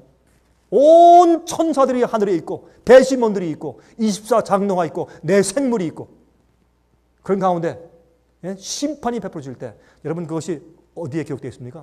그것이 요한계시록 5장에 기록되어 있잖아요. 5장에 아버지의 손에 책이 있는데 거기에 빽빽하게 그 기록이 되어 있어요. 그때 죽은 것 같은 어린 양이 나가서 그 책을 받죠. 그렇죠? 그다음에 인침, 6장부터 인치는 얘기가 나오죠. 여러분, 심판이 없는데 어떻게 인치는 얘기가 나와요? 그래서 심판의 광경들이거든. 근데 그렇게 할 때 예수님께서 우리 이름을 딱 부르시면서 그러니까 마귀를 향해서 또 천사를 향해서, 자 봐라, 이 죄인이 죄를 많이 졌느냐? 예스. 기록을 딱 펴고 우리가 지은 모든 죄가 기록되어 있어요. 죄를 많이 지었느냐? 그렇다. 그러나 내가 이 사람을 영원히 살게 하기로 내가 결정했어. 무슨 이유로? 내가 그를 의롭게 했다. 왜? 그가 진실되게 회개한 것을 근거로 해서. 기록 가운데 우리가 잘못한 죄의 기록도 있으나 무슨 기록이 있어요? 우리가 주 앞에 온 마음을 다해서 정말 슬퍼한 마음으로 주 앞에 나가서 무릎 꿇고 회개한 기록이 있어요. 그렇죠? 그리고 또 주 앞에 나가서 죄를 미워하고, 주님 나를 도와주세요. 난 이 죄 가운데 사니까 난 행복하지 않고 보람이 없고 지겹습니다. 죄는 나에게 잠깐 동안 기쁨을 주는 것 같지만 나를 팽개쳐버리고, 참 내가 정말 영어로 miserable, 너무너무 지겹고 너무 아파서 내가 이 행복이 없어서 살 수가 없습니다. 나를 도와주시고 나를 구원해 주십시오. 그렇죠? 그런 우리의 호소가 기록되어 있어요. 우리의 눈물이 기록되어 있고 우리의 주님께 대한 굴복이 기록되어 있어요. 자, 봤느냐? 마귀 할 말 있어? 이렇게 하시면서 우리를 옹호하시는 것도 심판이에요. 그러므로 그의 심판할 시간이 이르렀으니, 그러므로 우리가 여러분 예수께서 말씀하기를, 마태복음 16장에 말씀하기를, 내가 이 땅에 천사와 아버지의 영광으로 올 때 내가 모든 자들에게 그들이 행한 대로 어떻게 해줄 것이라? 갚아줄 것이라. 요한계시록 22장에 내가 거룩한 자는 그대로 거룩하고 불의한 자는 그대로 불의하고 의로운 자는 그대로 의롭고 의롭지 못한 자들은 악한 자는 그대로 악할지어다 말씀하시고 어떻게 해요? 내가 그들에게 행한 대로 갚아줄 것이라. 야, 이건 무슨 두려운 얘기 아니에요? 야, 이거 뭐 행함으로 말미암아서 구원받는 얘기야? 이게 뭐야? 그게 아니라 심판이 끝나면 주님께서 우리가 생애한 대로 갚아주실 것이에요. 잘 들으세요. 구원은 믿음으로 받고 심판은 행함으로 받아요. 그게 성경의 가르침이에요. 우리가 믿음으로 구원받는데 주님께서 우리가 행하고 산 대로 갚아주세요. 그렇게 안 하고 악하게 살고 죄를 버리지 않고 진정으로 회개가 없었는데 주님께서 봐줄게, 살짝 일로 와, 내가 치마로 덮어줄게, 일로 와, 뒤에 서 있어. 이렇게 하면 하나님은 불공평한 분이고 하나님은 의로운 분이 아닙니다. 로마서는 분명히 말하기를, 하나님께서는 우리를 의롭게 하시면서 당신 자신도 의롭다함을 받으려 하십니다. 그건 무슨 뜻입니까? 우리를 의롭다 하실 때 우리가 의롭게 재창조되었기 때문에 의롭다 하시고, 볼 때 그 사람은 의로운가 보자 할 때 진짜 의로운 생활하는 것을 볼 수 있어야 하나님의 심판은 옳습니다, 주님은 의롭습니다, 공평합니다, 그렇게 하죠. 그래서 그렇게 의롭게 사는 그것이 영원한 복음의 파워인데, 그것은 우리 힘으로 가능한 것이 아니에요. 그런 한 가지 조건이 있어요. 우리가 죄를 포기할 때, 우리가 내 마음대로 살고 싶은 우리의 욕심을 포기할 때. 우리 젊은 학생들, 그거 쉬워요, 어려워요? 솔직히 내가 내 마음대로, 내 뜻대로, 내 욕심대로, 내 포부와 내 꿈대로, 응? 내가 가진 그 계획대로, 내가 기쁘고 내가 좋아하는 바대로 내 계획대로 살아가는데, 그런 것들이 하나님께서 말씀하신 말씀과 진리에 어긋나서 이렇게 하면 안 되겠다는 성령의 음성이 있을 때 그걸 버리고 꺾어버리는 거 쉬워요, 어려워요? 참 어려워요. 쉽지가 않아요. 그런데 어떤 때 쉬워요? 그렇게 내게 말씀하시는 그분이 얼마나 은혜스럽고 자비롭고 사랑이 많으신 하나님인가. 그렇게 하는 것은 나를 구원하기 위해서 십자가에 팔을 벌리신 그 똑같은 분이 내가 그렇게 하면 멸망당하니까 살게 하시려고 내게 요구하시는 것을 내가 깨닫고 이해할 때 갑자기 그 일은 쉬워져요. 갑자기 쉬워지는 것입니다. 자, 두 번째 경고 기별이 뭐예요? 두 번째 경고의 기별, 하나님의 요한계시록 14장 8절, 또 다른 천사 곧 둘째가 그 뒤를 따라 말하되 무너졌도다 무너졌도다 큰 성 바벨론이요 모든 나라를 그 음행으로 인하여 진노의 포도주로 먹이던 자로다 하더라. 그렇죠? 이것이 무엇입니까? 두 번째 경고의 기별입니다. 예? 그러면 여기에 무엇을 말해줍니까? 첫 번째는 우리가 어떻게 하나님께서 우리를 구원하기 위해서 어떤 방법을 쓰신다? 여러분, 성소 제도에도 세 가지 단계가 있어요. 성소뜰이 있고 성소가 있고 지성소가 있어요. 그 세 가지 단계에서 제일 처음엔 양을 끌고 가서 죄를 고백하고 죽이고 번제를 드리고 물두멍에서 피를 흘린 것을 씻고 성소에 들어가서 어떻게 하나님과 동행하는 거룩한 삶을 배우고, 지성소에 들어가서 하나님의 그 쉐키나 영광 앞에 선 경험을 하고 지성소의 정결 경험을 하고 대속절의 경험을 하고, 이렇게 해서 하나님께서 우리를 죄의 문제에서 우리를 해방시켜서 정결케 하고 우리를 구원하시는 단계가 세 가지로 기록되어 있어요. 그렇습니까? 마찬가지로 주님께서 우리를 경고하시는데 제일 먼저 무엇을 주세요? 복음을 주세요. 복음인데 이 복음이 타협되고 변질됐기 때문에 그거 말고 내가 진짜로 처음부터 준 그 복음, 그 영원한 복음에 대해서 우리한테 설명해 주세요. 근데 그 복음이 무엇을 말하는 것인가? 첫 번째 경고가 뭔가 설명을 드릴 것이에요. 그것을 얘기 안 하면 두 번째 어떻게 해요? 사람들을 갖다 오류로 인도하는, 잘못된 것으로 인도하는 바벨론의 포도주, 취하게 하는 것. 사람을 취하게 해서 올바른 길로 가지 못하게 하는, 취하게 하는 잘못된 오류의 바벨론의 가르침에 대해서 경고해요. 경고하세요. 거기서 어떻게 하라? 나와야 된다. 큰일 난다. 이렇게 하세요. 세 번째 경고. 요한계시록 14장 9절부터 12절이에요. 또 다른 천사 곧 셋째가 그 뒤를 따라 큰 음성으로 가로되 만일 누구든지 짐승과 그의 우상에게 경배하고 이마에나 손에 표를 받으면 그도 하나님의 진노의 포도주를 마시리니 그 진노의 잔에 섞인 것이 없이 부은 포도주라.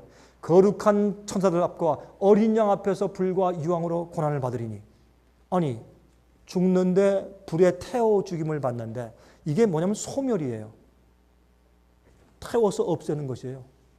근데 여러분 보세요. 빨래해서 그 때를 지우는 거 그거 아니에요. 가위로 잘라서 싹둑싹둑 없애는 거 아니에요. 태워서 없애는 것은 기본까지 다 제거돼서 완전히 제거해 버리는 것을 말하는 것이에요. 그것이 마지막 멸망이에요. 근데 보세요. 누구 앞에 그런데? 거룩한 천사들과 어린 양 앞에서. 이게 무슨 말이에요? 악인들이 앞으로 멸망당하는데 예수님과 천사들 앞에서 타요? 이상한 얘기가 나와요. 이게 무슨 뜻일까요? 제가 내일 말씀드릴게요. 여기에 굉장한 복음이 숨어 있어요. 그리고 우리가 이해할 수 있는 아주 정말 가슴 따끈따끈한 이유와 내용들이 이 속에 숨어 있어요. 내일 제가 이것을 설명해 드릴게요. 그 고난의 연기가 세세토록 올라갈 것이라. 그럼 영원히 불타겠네요? 아니에요.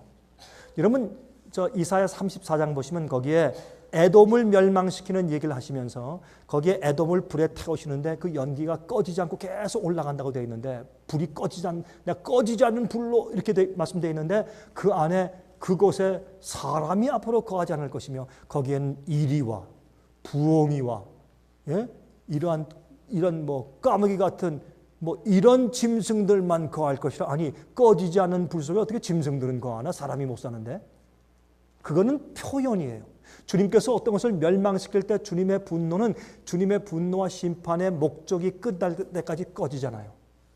태우다가 다 타서 더 이상 태울 대상이 없을 때 꺼져버려요. 주님의 진노에는 마지막 한계가 있어요. 그것을 설명해요. 제가 이것도 내일 설명을 드릴게요. 그 고난의 연기가 그 세세토록 올라가리로다. 짐승과 그의 우상에게 경배하고 그 이름의 표를 받는 자는 누구든지 밤낮 쉼을 얻지 못하리라 하더라. 여러분 보세요. 주님의 말씀대로 살지 않고 거역한 자들은 그 마음 가운데 안식이 없습니다. 쉼이 없습니다. 여러분 죄를 회개하거나 버리지 않았을 때 여러분 마음 가운데 평안이 있습니까? 절대로 없습니다. 평안이 없기 때문에 불안해하며 괴로워서 주님을 찾아오지 않습니까? 그렇죠? 안식이 없습니다. 쉼이 없습니다. 그래서 여기 말하기를 어떻게 했습니까? 짐승의 표를 받는 자, 주님의 경고의 기별을 무시한 자, 죄를 계속 고집하는 자들 속에 밤낮 쉼을 얻지 못합니다. 그렇죠? 지금도 마찬가지입니다. 그때도 마찬가지일 것입니다. 성도들의 인내가 여기 있나니 저희는 하나님의 계명과 예수 믿음을 지키는 자니라. 그러니까 짐승의 표를 받지 않는 자들은 뭐 하는 사람들이에요? 하나님의 계명을 지키고 예수의 믿음을 가진 자예요. 여러분 예수의 믿음은 어떤 믿음입니까? 우리 구세주가 십자가에서 날 위해 돌아가셨다. 믿음은 구원이다. 용서받았다. 끝이다. 그것이 아니라 예수님의 믿음은 내게 어떠한 일이 닥치더라도, 내가 이렇게 아버지의 뜻을 따라 살 때 내게 어떠한 불이익이 올지라도, 내가 가시멸망을 실지라도, 채찍에 맞을지라도, 무시당할지라도, 십자가 못 박힐지라도, 교회에서 출교당할지라도 나는 아버지의 뜻을 위해 산다. 그래서 이제 히브리서에 말씀하기를 아버지시여 나를 위해 한 몸을 예비하셨나이다. 어떤 몸이에요? 예수님께서 하늘에 계시면서 우리 구속사업을 이루셨어요? 아니에요. 인간이 돼서 오셔야 됐어요. 우리가 당할 죄의 경험을 대신 당하셔야 돼요. 우리 죄의 책임을 대신 지셔야 돼요. 여러분 죄의 책임은 뭐예요? 여러분들 우리가 범죄했을 때 죄에 대한 죄책감을 느끼죠. 죄를 지면 가슴이 아프죠. 두렵죠. 떨리죠. 식은땀이 흐르죠. 그게 죄의 책임을 내가 지는 것입니다. 그렇죠? 죄의 책임을 내가 지는 것이에요. 여러분이 예수께서 십자가에서 우리 죄를 지셨다는 것은 실제적인 얘기예요. 우리가 죄를 졌을 때, 우리가 거짓말했을 때, 사기쳤을 때, 사기친 사람을 외나무 다리에서 딱 만나면 가슴이 막 뛰고 말이죠. 벌렁거리고 얼굴이 빨개지고 어쩔 줄 모르고 말이죠. 심판이 무섭고 두렵고 떨리고 식은땀 나고 말이죠. 가슴이 심장이 빨리 뛰고 이것만 말하는 이런 것, 이제 죄 책감이 생기고 죄 책임감이 들어올 때 우리 막 속에서 느끼는 그런 지는 경험 있잖아요. 우리의 모든 죄의 책임의 그 두려운 경험을 예수님이 십자가에서 대신 지셨어요. 죄는 우리가 죄를 졌을 때, 우리가 회개할 때 용서받으면 죄를 진 그 대가를 누군가 그대로 받아야 돼요. 죄의 대가를 받지 아니하고 그냥 쓱싹 용서해 줘버리면 공의와 공평함이 서지 않습니다. 이건 조금 신학적인 얘기지만 생각을 해보셔야 돼. 누가 사형을 당할 살인죄를 졌어요. 그러면 그 사람을 용서할 때 그래 그냥 용서해 줄 수 없어요. 그 사람이 사형을 당하는 그 죄가를 누가 죄 없는 자가 대신 받아야 돼요. 옛날에 중국엔 그런 일이 있었어요. 옛날 중국엔 정말 어떤 사람을 위해서 부모나 어떤 가장 친한 친구가 대신 당해주고 그 사람 살리는 그런 제도가 있었어요. 중국에는. 그래서 사실은 죄의 대가를 누가 책임져 주지 않고 그냥 쓱싹 용서한다 이런 건 없어요. 죄의 삭은 무엇입니까? 사망이라. 누가 죽어야 돼 대신해서. 그래서 예수님께서 인간이 되셔서 우리 대신해서 그 죄를 지은 사람이 느끼는 죄책감과 그 가슴 아픔과 죄 책임의 그 가슴에 그냥 찔리고 말이죠. 두렵고 막 식은땀 나고 가슴이 뛰고 하는 그런 죄를 지은 자의 느끼는 죄의 결과를 대신 경험해 주시고 예수님께서 십자가 돌아가실 때 우리 죄를 대신 끌어안고 우리 죄가 예수님의 어깨 위에 얹었으니까 그 죄를 끌어안으시기 위해서 어떻게 예수님의 심장이 팔리고 터졌잖아요. 돌아가신 거예요. 십자가는 예수님이 십자가에 못 박히는 고통 때문에 돌아가신 것이 아니라 여러분과 저의 죄를 대신 지시는 그 고통, 죄 책임을 대신 지시는 그 영혼의 그 큰 무거운 짐 때문에 터져서 심장이 터져 돌아가신 것이에요. 그 예수님이 십자가의 죽음 아니었어요? 네? 자, 그것을 우리가 이해하면 우리가 더 이상 똑같은 죄를 지을 수 없게 되어버려요. 그게 십자가의 은혜와 능력이에요. 대신 죄를 책임져 주시는 거. 그렇죠? 자, 그런데 여러분 이게 짐승의 표를 받는 사람들은 하나님의 계명을 지키지 않고 예수 믿음을 지키지 않는 사람들인데 예수님은 인간이 되어서 그런 생을 사실지라도 그것이 아버지의 뜻이기 때문에 나를 위해 예비하신 이러한 인간의 육체 속에 오셔서 우리와 한 형제가 되셔서 사셨어요. 그래서 예수의 믿음은 뭐냐면 아버지께서 내게 계획하시고 내게 품으신 그 뜻대로 사는 것이 예수의 믿음이에요. 예수의 믿음은 예수님께서 날 위해 돌아가셨다 믿는다 그것도 하나의 믿음인데 그 이외에 또 예수님께서 나를 위해서 품으신 뜻 그것이 어떻게 나타나 있어요? 주님께서 성경에 말씀하신 진리의 말씀들 주님의 계명들 우리에게 분부하신 것들 그대로 따라 어떤 희생과 어떤 일이 있을지라도 주님의 사랑에 감동해서 나를 위해 돌아가신 그 예수께서 나한테 그렇게 말씀하셨어. 그래서 따라 사는 것이 그것이 믿음이고 그것이 예수의 믿음이에요. 예수님은 겟세마네 동산에 가시고 십자가에 가실 때까지 하나님 아버지를 믿는 믿음을 가지고 가셨어요. 그것이 예수께서 이 땅에 사실 때 가지고 사셨던 믿음이에요. 그렇죠? 자, 그러면 첫 번째 경고의 기별을 조금 좀 생각해 보십시다. 요한계시록 14장 6절과 7절입니다.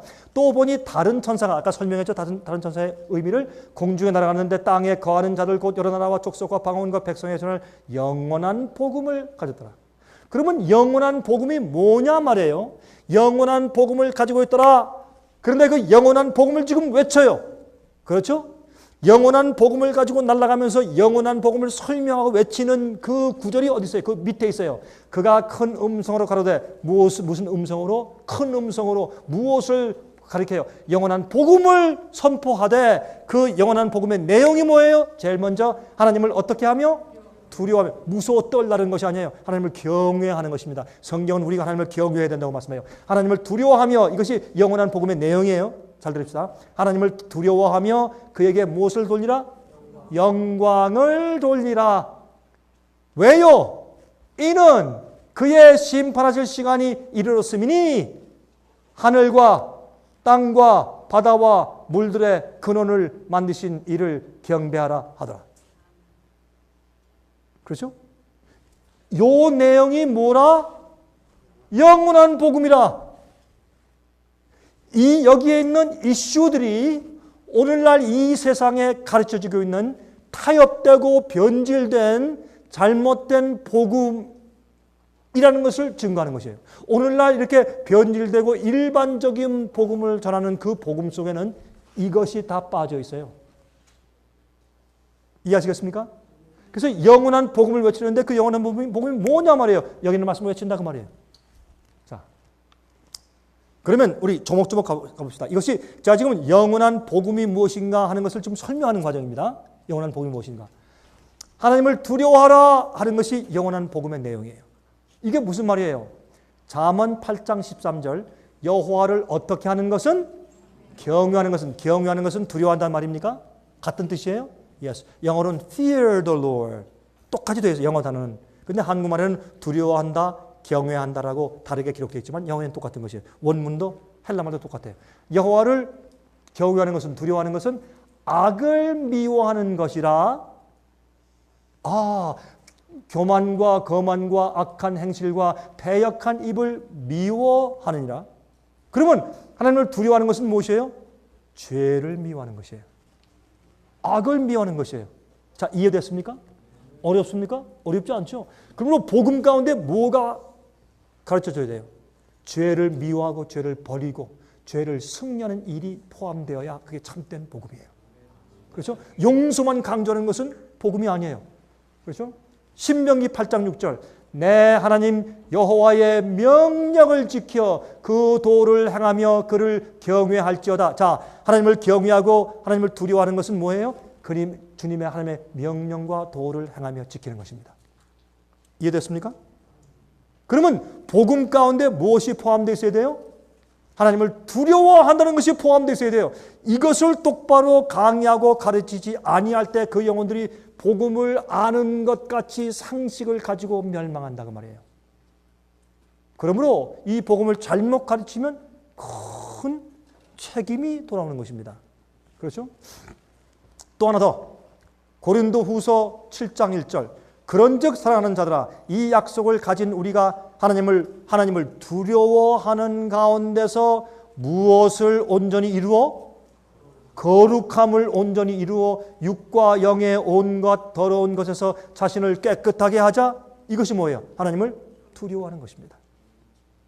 그러면 하나님을 두려워한다는 말을 한마디로 줄이면 무슨 말이에요? 죄를 버리고 하나님의 명령을 쫓을지어다 그 말이에요. 맞습니까? 똑바로 이해해야 돼요. 그 다음에 신명기 10장 12절 13절 보세요. 이스라엘아 내 하나님 여호와께서 내게 요구하시는 것이 무엇이냐? 곧 내 하나님 여호와를 경외하여 그 모든 도를 행하고 그를 사랑하며. 보세요. 하나님 여호와를 경외하고 두려워하는 것은 이런 뜻이에요. 그 모든 도를 주님께서 말씀하신 모든 도를 가르침을 행하고. 야, 그럼 율법주의네. 하나님이 율법주의시네. 하나님이 바리새인이네. 그렇습니까? 아닙니다. 주님을 사랑해서 하는 것은 율법주의가 아닙니다. 구원 얻기 위해서 공로주의를 억지로 하는 것이 율법주의지. 구원 받으려고 하는 것이 율법주의지. 그렇죠? 구원 받았기 때문에 주님을 사랑해서 주님 뜻대로 사는 것은 율법주의가 아닙니다. 계명을 주신 분은 하나님이십니다. 한 번은 말이죠. 미국 테네시주에 있는 한 부인이 있었는데 그 부인의 남편이 판사였어요. 근데 이 판사는 말이죠. 굉장히 까다로운 사람이에요. 그러니까 이 부인이 남편만 오는 시간만 되면 어이구 남편 오는 시간 됐다. 청소하고 아주 맛있는 음식을 해놓고 말이죠. 목욕물 따뜻하게 다 받아놓고 아주 아름다운 음악을 다 틀어놓고 그렇게 해야 돼요. 촛불 다 켜놓고 말이죠. 네, 그렇게 해요. 근데 그걸 두려움에서 했어요. 두려움에서. 안 하면 잔소리하고 막 야단치니까 두려움을 샜어요. 그래서 남편이 오는 시간이 좋지 않아요. 남편이 온다. 어이구, 빨리 치워라. 그래서 남편이 오는 소식이 기쁜 소식이 아니에요.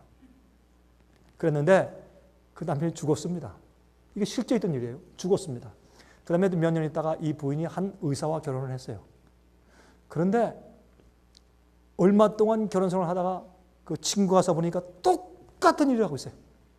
똑같이 목욕물 데워놓고 똑같이 촛불에 다 예쁜 촛불 켜놓고 똑같이 아주 맛있는 음식을 차려놓고 말이죠. 똑같은 음악을 다 틀어놓고. 그래서 너 지금 또 지겹게 그렇게 당하고 있는 거야? 너 또 왜 이러는 거야? 그랬더니 아니야, 이번엔 달라. 내가 좋아서 하는 거야.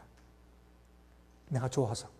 난 이렇게 안 해도 아무 상관없어. 그러나 내 남편이 그렇게 하니까 내 남편이 기뻐하니까 내 사랑하고 날 그렇게 아껴주고 사랑하고 위해주는 내 남편을 위해서 나 이렇게 하고 싶어. 똑같은 일인데 하는 무엇이 달라요? 동기가 달라요. 의미가 달라요. 그렇죠? 복음은 우리를 주님의 도에서 도를 행하고 순종하는 일에서 우리를 해방시키는 게 아닙니다. 복음은 우리가 주님의 뜻을 행하는데 기뻐 즐거워서 하게 만드는 파워가 복음입니다. 사람들이 오해하는 것입니다. 그러니까 그 모든 도를 행하고 그를 사랑하며 마음을 다하고 성품을 다하여 내 하나님 여호와를 섬기고 내가 오늘날 내 행복을 위하여 내게 명하는 여호와의 명령과 규례를 지킬 것이 아니냐. 이것이 뭐예요? 하나님을 경외하고 사랑하는 사람이에요. 오해하지 마십시다. 마태복음 22장 35절부터 40절, 그 중에 한 율법사가 예수를 시험하여 묻되 선생님이여 율법 중에 어느 계명이 크니까? 예수께서 말씀하시되 내 마음을 다하고 목숨을 다하고 뜻을 다하여 주 너희 하나님을 사랑하라 하셨으니 이것이 크고 첫째 되는 계명이요 둘째는 그와 같으니 내 이웃을 내 몸과 같이 사랑하라 하셨으니 이 두 계명이 온 율법과 선지자의 강령이니라. 주님의 계명을 지킨다는 것은 다른 뜻으로 표현하면 하나님을 사랑한다. 온 마음과 뜻과 정성과 목숨을 다하여 주 하나님을 사랑한다. 또 내 이웃을 내 몸과 같이 사랑한다. 그것이 뭐예요? 주의 계명을 지킨다는 뜻이에요. 그래서 주의 뜻대로 사는 그 마음의 동기가 달라진 것입니다. 자, 로마서 10장 8절부터 10절 보세요. 사랑은 율법의 무엇이라? 완성이라. 완성이라. 근데요, 요즘에 이 상황윤리라는 게 상황윤리라는 것이 있어요. 저기에 한 과부가 있대. 가서 하룻밤 자고 왔어요. 근데 그거는 과부를 위로하기 위해서 사랑한 것이기 때문에 이건 부도덕이 아니래요. 이건 말도 안 되는 얘기지만 사람의 마음은 그렇게 삐뚤어져 있다고 말이에요. 예? 그러니까 거듭난 사람이 주님을 사랑하고 내 이웃을 사랑하는 그런 진정한 사랑의 동기가 있을 때 그 자체가 율법의 완성이에요. 율법의 마침이에요. 그것은 그런 마음을 가지면 다 괜찮다라는 것보다 그런 마음은 주님의 뜻대로 살도록 나를 인도해 준다. 그래서 계명을 이루는 일이에요. 그래서 율법의 완성이라고 그렇게 표현을 했습니다. 성경은. 로마서 10장 4절 똑같은 얘기예요. 그리스도는 모든 믿는 자에게 의를 이루기 위하여 율법의 마침이 되십니다. 그러니까 the end of law. 그러니까 이 말씀 같은 사람들은 말이죠. 예수께서 나를 위해서 이미 십자가에서 주를 용서해 주셨고 끝내셨고, 두 번째, 나를 위해서 주의 계명을 온전히 지키는 것을 이미 나 대신 다 지켜주셔서 완전한 생을 살아주셨고 죄를 짓지 않는 생을 삼아주셨기 때문에 내가 그 사실을 내가 내 것으로 받아들이면 난 다 끝나는 것이다 라고 생각을 해요. 그렇지 않습니다. 예수님의 믿음을 가지면 예수님의 생애 가운데서 역사하신 그 똑같은 성령이 우리 마음속에도 임하셔서 우리가 그렇게 할 수 있도록 도와주시는 것입니다. 예수님께서 다 해주신 그것이 그저 내가 믿으면 내 것이 된다라고만 생각하면 여러분, 그러면 죄 가운데 사는 사람 가운데 행복한 사람이 없습니다. 죄의 소욕과 죄의 파워를 승리하지 못하는 사람이, 행복한 사람이 없습니다. 그렇죠? 그것을 할 수 있는 것이 주님의 의고 성령의 역사입니다. 하나님의, 예수님의 사랑입니다. 그것이 내 속에서 진정으로 역사하는 경험이 있을 때 그것이 구원이고 그것이 의입니다. 그렇죠? 여러분 가운데서 제가 이제 개인적인 간증을 들어보고 여러분의 대화를 좀 해보니까 여러분 가운데서 꽤 여러분들이 이것 때문에 갈등하면서 애쓰시다가 저의 월간지를 보고 저의 테이블 듣고 저의 또 그 다른 책자를 보면서 감격하고 바로 이것이야 내가 찾던 것이 바로 이것이다 감사합니다 주님 그렇게 진리를 발견하는 사람들이 있는 것을 제가 보게 되었습니다. 그것이 무엇입니까? 여러분들 아무리 용서받았고 난 구원받았다 하지만은 내가 항상 죄의 노예로 질질 끌려다니고 그렇죠? 항상 죄에게 팔려 있고 죄의 파워를 승리하지 못하고 있는 그때 내가 행복하지 못하고 구원의 즐거움과 화평이 없는 것을 여러분들이 알았어요. 그래서 어떻게 해요? 내 생에 있는 그 마귀, 유혹, 시험, 죄의 파워, 여기에서 어떻게 누가 나를 건져낼 것인가 라는 영혼의 소리들이 있었어요. 그렇게 하다가 무엇을 발견했어요? 영원한 복음을 발견했어요. 영원한 복음. 영원한 복음. 여러분 저는 그것 때문에 목사를 그만두려고 했던 사람이에요. 저는 제 양심은 살아있는지라 제가 교회에서 설교할 때는 천사, 집에 와서는 뭐예요? 집에 와서는 반대말이 뭐예요? 여러분 그런 말 감히 말을 못 하시겠죠? 집에 와서는 마귀. 집에 와서는 마귀. 그건 누가 알아요? 우리 식구들이 제일 잘 알아. 그렇죠? 제가 회개할 때, 목사로 회개할 때, 지금 제 집사람이 저 뒤에 와서 듣고 있는데, 우리 집사람한테 물어보세요. 제가 한 번은 우리 집사람한테 전화하는데, 한 번은 도서관인데, 제가 이거 너무 갈등하고 너무 괴로워서 내가 이런 자가 내가 맨날 나가서 예수님 십자가 전도하면서 십자가의 파워는 전혀 모르고 복음의 파워도 모르고 내가 맨날 죄 짓고 맨날 세상을 사랑하고 매상 인기 좋아하고 맨날 좋은 평판 좋아하고 세상에 재밌는 거 좋아하고 예? 제 마음 가운데 맨날 시기 질투 다툼들이 있고 제일 높아지려고 하고 최고가 되기 원하고 내가 괴로워서 살 수가 없어요. 구원의 행복함이 없어요. 죄의 파워에 끌려다니는 한 용서의 즐거움이 없어요. 여러분 동의하십니까? 용서의 즐거움과 구원의 기쁨이 없어요. 나 정말 딱 목사를 하기 싫더라고요. 난 도망가려고 했어요. 다른 거 공부해서 존경도 받으면서 살짝 빠져나가려고 그랬어요. 제가 목사 일하다가 그만두면 우리 가족들과 친족들이 저한테 뭐라 그랬어요? 친구들이 뭐라 그러겠어요? 예?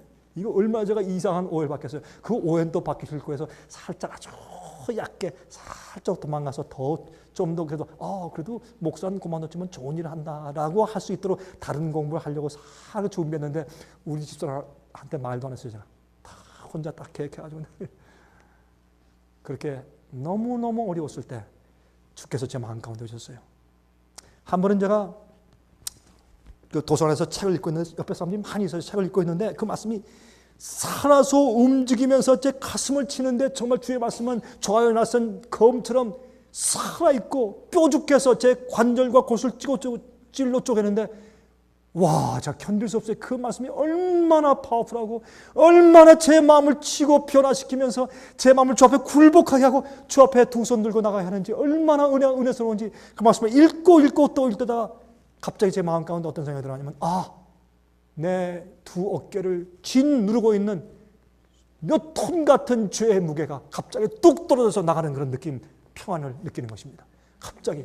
그리고 제가 눈에 보이지 않지만 하늘에서 하늘이 열리면서 빛이 내려와 제 가슴을 채워. 눈에 보이지 않았지만 그런 느낌을 제가 느꼈어요. 그리고 갑자기 내 마음과 내가 벌떡 일어나서 내가 해방되었다. 그런 느낌이 제 마음속에 들어오는데 성령께서 제 마음속에 역사하시는데 그건 제가 뭐라고 표현할 수가 없어요. 이론이 아니요. 주님이 내 속에 들어오시는 거예요. 실제 의가 경험되는 것이에요. 죄의 파워가 내게서 나가는 그 일이 내 속에 실제 이루어지더라고요. 그러면서 죄에 대한 소욕과 욕심이 제 속에서 나가요. 얼마나 기쁘고 감사한지 주여 감사합니다. 내가 해방되었다. 근데 그렇게 제가 지금 말씀을 읽고 그 말씀이 내 속에 들어와서 역사하시는 그 순간에 내 주위에 있는 그 수십 명의 사람들이 전혀 없는 것 같아요. 아무도 보이질 않아. 나와 예수님만 있는 것 같아요.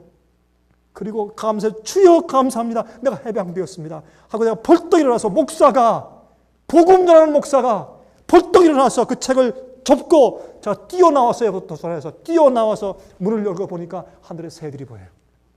새들이 날아가는데 이런 마음이 들어가요. 저 새들은 하나님께서 창조하신 목적대로 살고 참 자유스러운데 나는 주님께서 창조하신 목적대로 살지 않고 죄에 매여서 죄의 종로로 됐구나. 그때 얼른 옛날이니까 그때는 휴대폰이 없을 때예요. 얼른 제가 공중전화 박스로 뛰어가서 그때 공부할 때니까 제가 집으로 전화했어요. 우리 집사람한테 여보 나야. 웬일이세요? 나 변했어. 그러니까 저 사람이 뭐라는 줄 아세요? 당신 지금 무슨 말? 당신 무슨 갑자기 뚱딴지 같은 얘기야? 그게 무슨 말이야? 여보 나 변했어. 그랬더니 그게 무슨 말이에요? 그러더라고요. 이제 보면 알아. 이제 보면 알아.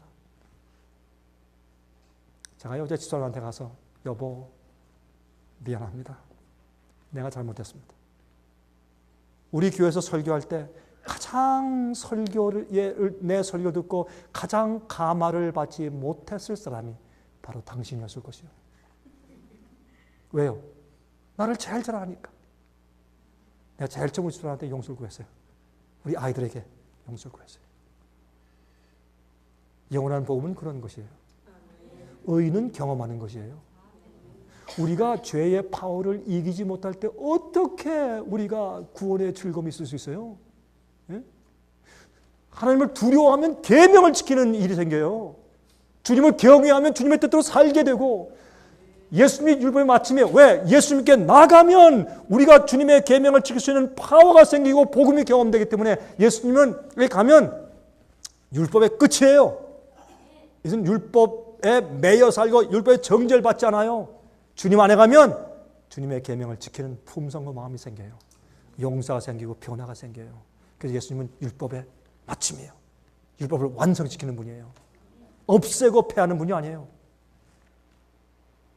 요한복음 14장 15절 너희가 나를 사랑하면 나의 계명을 지키리라. 그렇죠? 내가 나를 사랑하면 그게 조건이에요. 그냥 지키는 것이 아니에요. 왜 인간에게 구원이 필요하게 되었습니까? 구원이 필요하게 된 이유가 무엇입니까? 죄입니다. 이사야 59장 1절 2절 여호와의 손이 짧아 구원치 못하심도 아니요 귀가 둔하여 듣지 못하심도 아니라 오직 너희 죄악이 너희와 너희 하나님 사이를 내었고 너희 죄가 그 얼굴을 가리워서 너희를 듣지 않으시게 하매니 그렇지 않습니까? 그러므로 이 얘기는 무엇을 말하는 것입니까? 죄가 문제입니다. 죄 때문에 우리가 영생을 잃어버리는 것입니다. 그래서 이 죄의 문제를 해결해야 하는 것이 구원입니다. 근데 그 죄의 문제를 해결하는 힘이 우리 속엔 없습니다. 그래서 우리가 주 앞에 굴복하는 것입니다. 예수의 믿음은 예수께서 이 땅에 사실 때 우리와 한결같이 같은 시험을 받았지만 성령이 충만했으므로 그것을 승리하실 수가 있었습니다. 그 예수의 믿음과 그 성령의 경험이 내 속에 들어와야 합니다. 한꺼번에 다 이루어집니까? 아닙니다. 우리가 거듭날 때 어린아이로 태어나는 것입니다. 그 다음부터 자라야 합니다. 점점 성령이 나를 주관하는 힘이 커지고 영역이 커지고 주님께 성령께 사로잡힌 바 된 내 경험이 점점 성장하는 것입니다. 우리 인격이 성장합니다. 도덕성이 성장합니다. 우리의 친절한 사람이 더 친절해집니다. 은혜스러운 사람이 점점 더 은혜스러워집니다. 남을 도와주는 자선하는 마음이 점점 더 많아집니다. 겸손한 마음이 처음엔 조금 겸손했는데 점점 더 겸손하게 됩니다. 자, 그러면 우리가 구원받아서 하늘에 가서도 영원토록 앞으로 우리가 계속 발전할 것입니까? 하늘에 가서도 우리가 계속해서 성품이 더 아름답게 더한 온전함을 향해서 계속 더 증가될 것입니까? 예스, 그렇습니다. 그렇죠? 그러므로 우리가 이 땅에 예수께서 오실 때 우리 마음 가운데 있어야 할 영원한 복음의 경험은 무엇입니까? 모든 죄를 이길 수 있고 주의 모든 명령을 지키는 것이 즐거운 그 품성이 우리에게 새겨지는 것입니다. 그런 자들에게 주님께서 인쳐서 그런 자들의 경험 있는 자들이 나가서 뭘 외친 줄 아십니까? 영원한 복음을 세상에 외칠 것입니다. 그러면 잘못되고 타협되고 변질된 복음을 가지고 갈등하면서 이것이 아닌데 내가 예수를 아무리 믿고 십자가의 복음을 아무리 믿었다고 할지라도 내 마음 가운데 무엇이 없어요? 죄에 대한 해방감이 없어. 자유가 없어. 너희가 진리를 알지니 진리가 너희를 어떻게 할 것이라? 자유케 할 것이라. 진리를 안다면 내가 자유함이 없어요. 죄에서 자유함, 교만에서 자유함, 이기심에서 자유함, 나에 대한 욕심에서 자유함이 없어요. 그 속에 무슨 행복과 즐거움이 있어요? 무슨 평안이 있어요? 그래서 많은 그리스도인들 말이죠. 내가 예수를 믿고 믿는데 왜 똑같은 죄를 맨날 습관으로 맨날 짓고 난 내 속에 승리의 경험이 없는가? 난 맨날 우상을 사랑하고 맨날 죄의 쾌락을 사랑하고 난 왜 이런가? 사람들이 이해를 못하는 것이에요.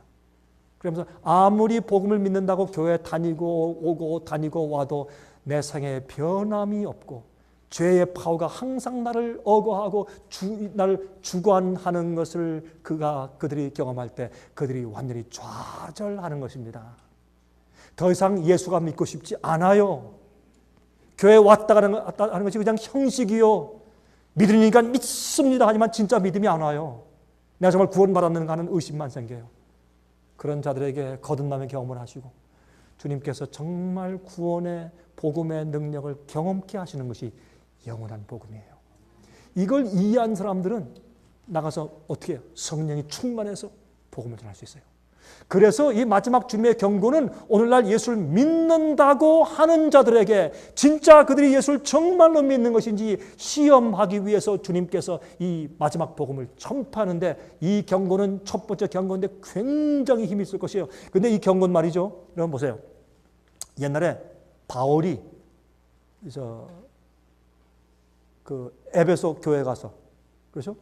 그 에베소라는 곳에 가서 복음을 전할 때 빌립보에 가서 복음을 전할 때 그때 경험들 보세요.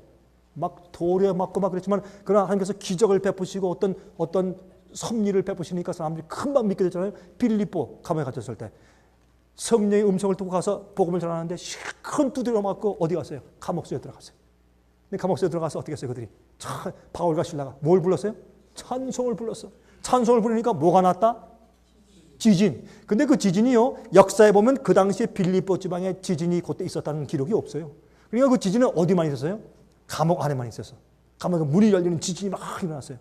그때 이 감옥의 그 감방, 그 주인이 감방장이 굉장히 두려워서 막 자기를 죽으려고 했어요. 왜냐하면 죄수를 잃어버리면 감방장이 무시무시하게 저게 사형을 당해. 차라리 자기가 자살하는 것이 낫다고 자살하려고 하는데 그때 바울이 말했어요. 죽지 마시오. 우리가 다 여기에 있어. 한 명도 안 나갔어요. 죄수들이 우르르해서 문 열리면 다 도망가야지. 한 명도 안 나가서 왜? 나가봤자 또 불행이요. 근데 보니까 그렇게 무지하게 매를 맞고 피가 그냥 흐르는데 그렇게 와서 그 어두운 데 가서 말이죠. 다들 쭉 벗고 이렇게 착고에 발이 묶여있고 화장실도 못 가고 딱 묶여있는데 말이죠. 그때 그들 입에서 찬송처럼 나와. 나의 갈 길 다가도록 예수 인도하시니. 그때 그 찬송은 없었겠죠 물론. 그런 종류의 찬송이 많아. 그것도 듀엣으로 신라와 바울이 듀엣으로 찬송하니까 그때 말이죠. 이 죄수들이 어떻게 했어요? 야, 이것도 큰 얻어맞고 나오니까 그 아파서 밤새도록 저주하고 욕하고 그냥 쉬는 소리 때문에 오늘 밤 잠은 다 잤다. 그랬는데 밤 12시가 딱 되니까 오히려 그들 속에서 찬송 소리가 나와. 이들이 누구야? 이 사람들이 사람이야? 여러분이시요. 여러분 세상에 고통이 있죠? 아픔, 슬픔, 고통, 고난들이 있죠? 고난은 좋은 거예요. 주님께서는 우리를 고난받지 않게 우리를 인도하시는 것이 아니라 고난 속에서 고난이 우리를 좌절케 하지 않게 우리를 보호하시는 거예요. 그걸 이해하셔야 돼. 여러분 다니엘도 사자굴 속에 들어갔어요. 다니엘 세 친구 풀무불 속에 들어갔어요. 하나님께서 그들을 풀무불 속에 들어가지 않게 보호하신 것이 아니라 풀무가 그들을 태워 죽이지 않게 보호하신 거예요. 예수님께서 그들과 함께 계셨어요. 그래서 사실 말이죠. 우리가 고통을 당하고 고난을 당할 때 아이고 나도 참 왜 나한테 난 믿는데 나한테 고난이 오고 그 슬픔과 아픔이 오는 것인가 이래가지고 내가 본이 되겠는가 걱정하지 마세요. 오히려 주위에 있는 사람들은 다 인간이면 누구나 다 부자, 가난한 사람, 큰 자, 작은 자, 못난 자, 잘생긴 자 똑같이 다 고난당해. 고난 안 받는 사람이 있어요. 이 세상에 여러분 가운데서 고난받지 않는 사람 손 들어보세요. 한 분도 안 계시네. 전 세상 여러 나라에 다니면서 제가 이 질문을 할 때 손 드는 사람 지금까지 한 명도 못 봤네. 다 고난받아. 자기가 질 십자가 다 있고 자기 받은 고통은 다 자기 나름대로 다 있어. 여러분 저한테도 고통이 있어요.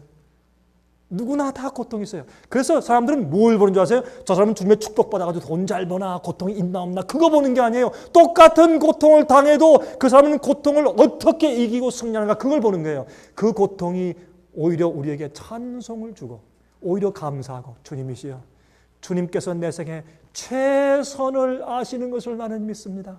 오히려 감사합니다. 주님께서 나를 살리실 것을 믿습니다.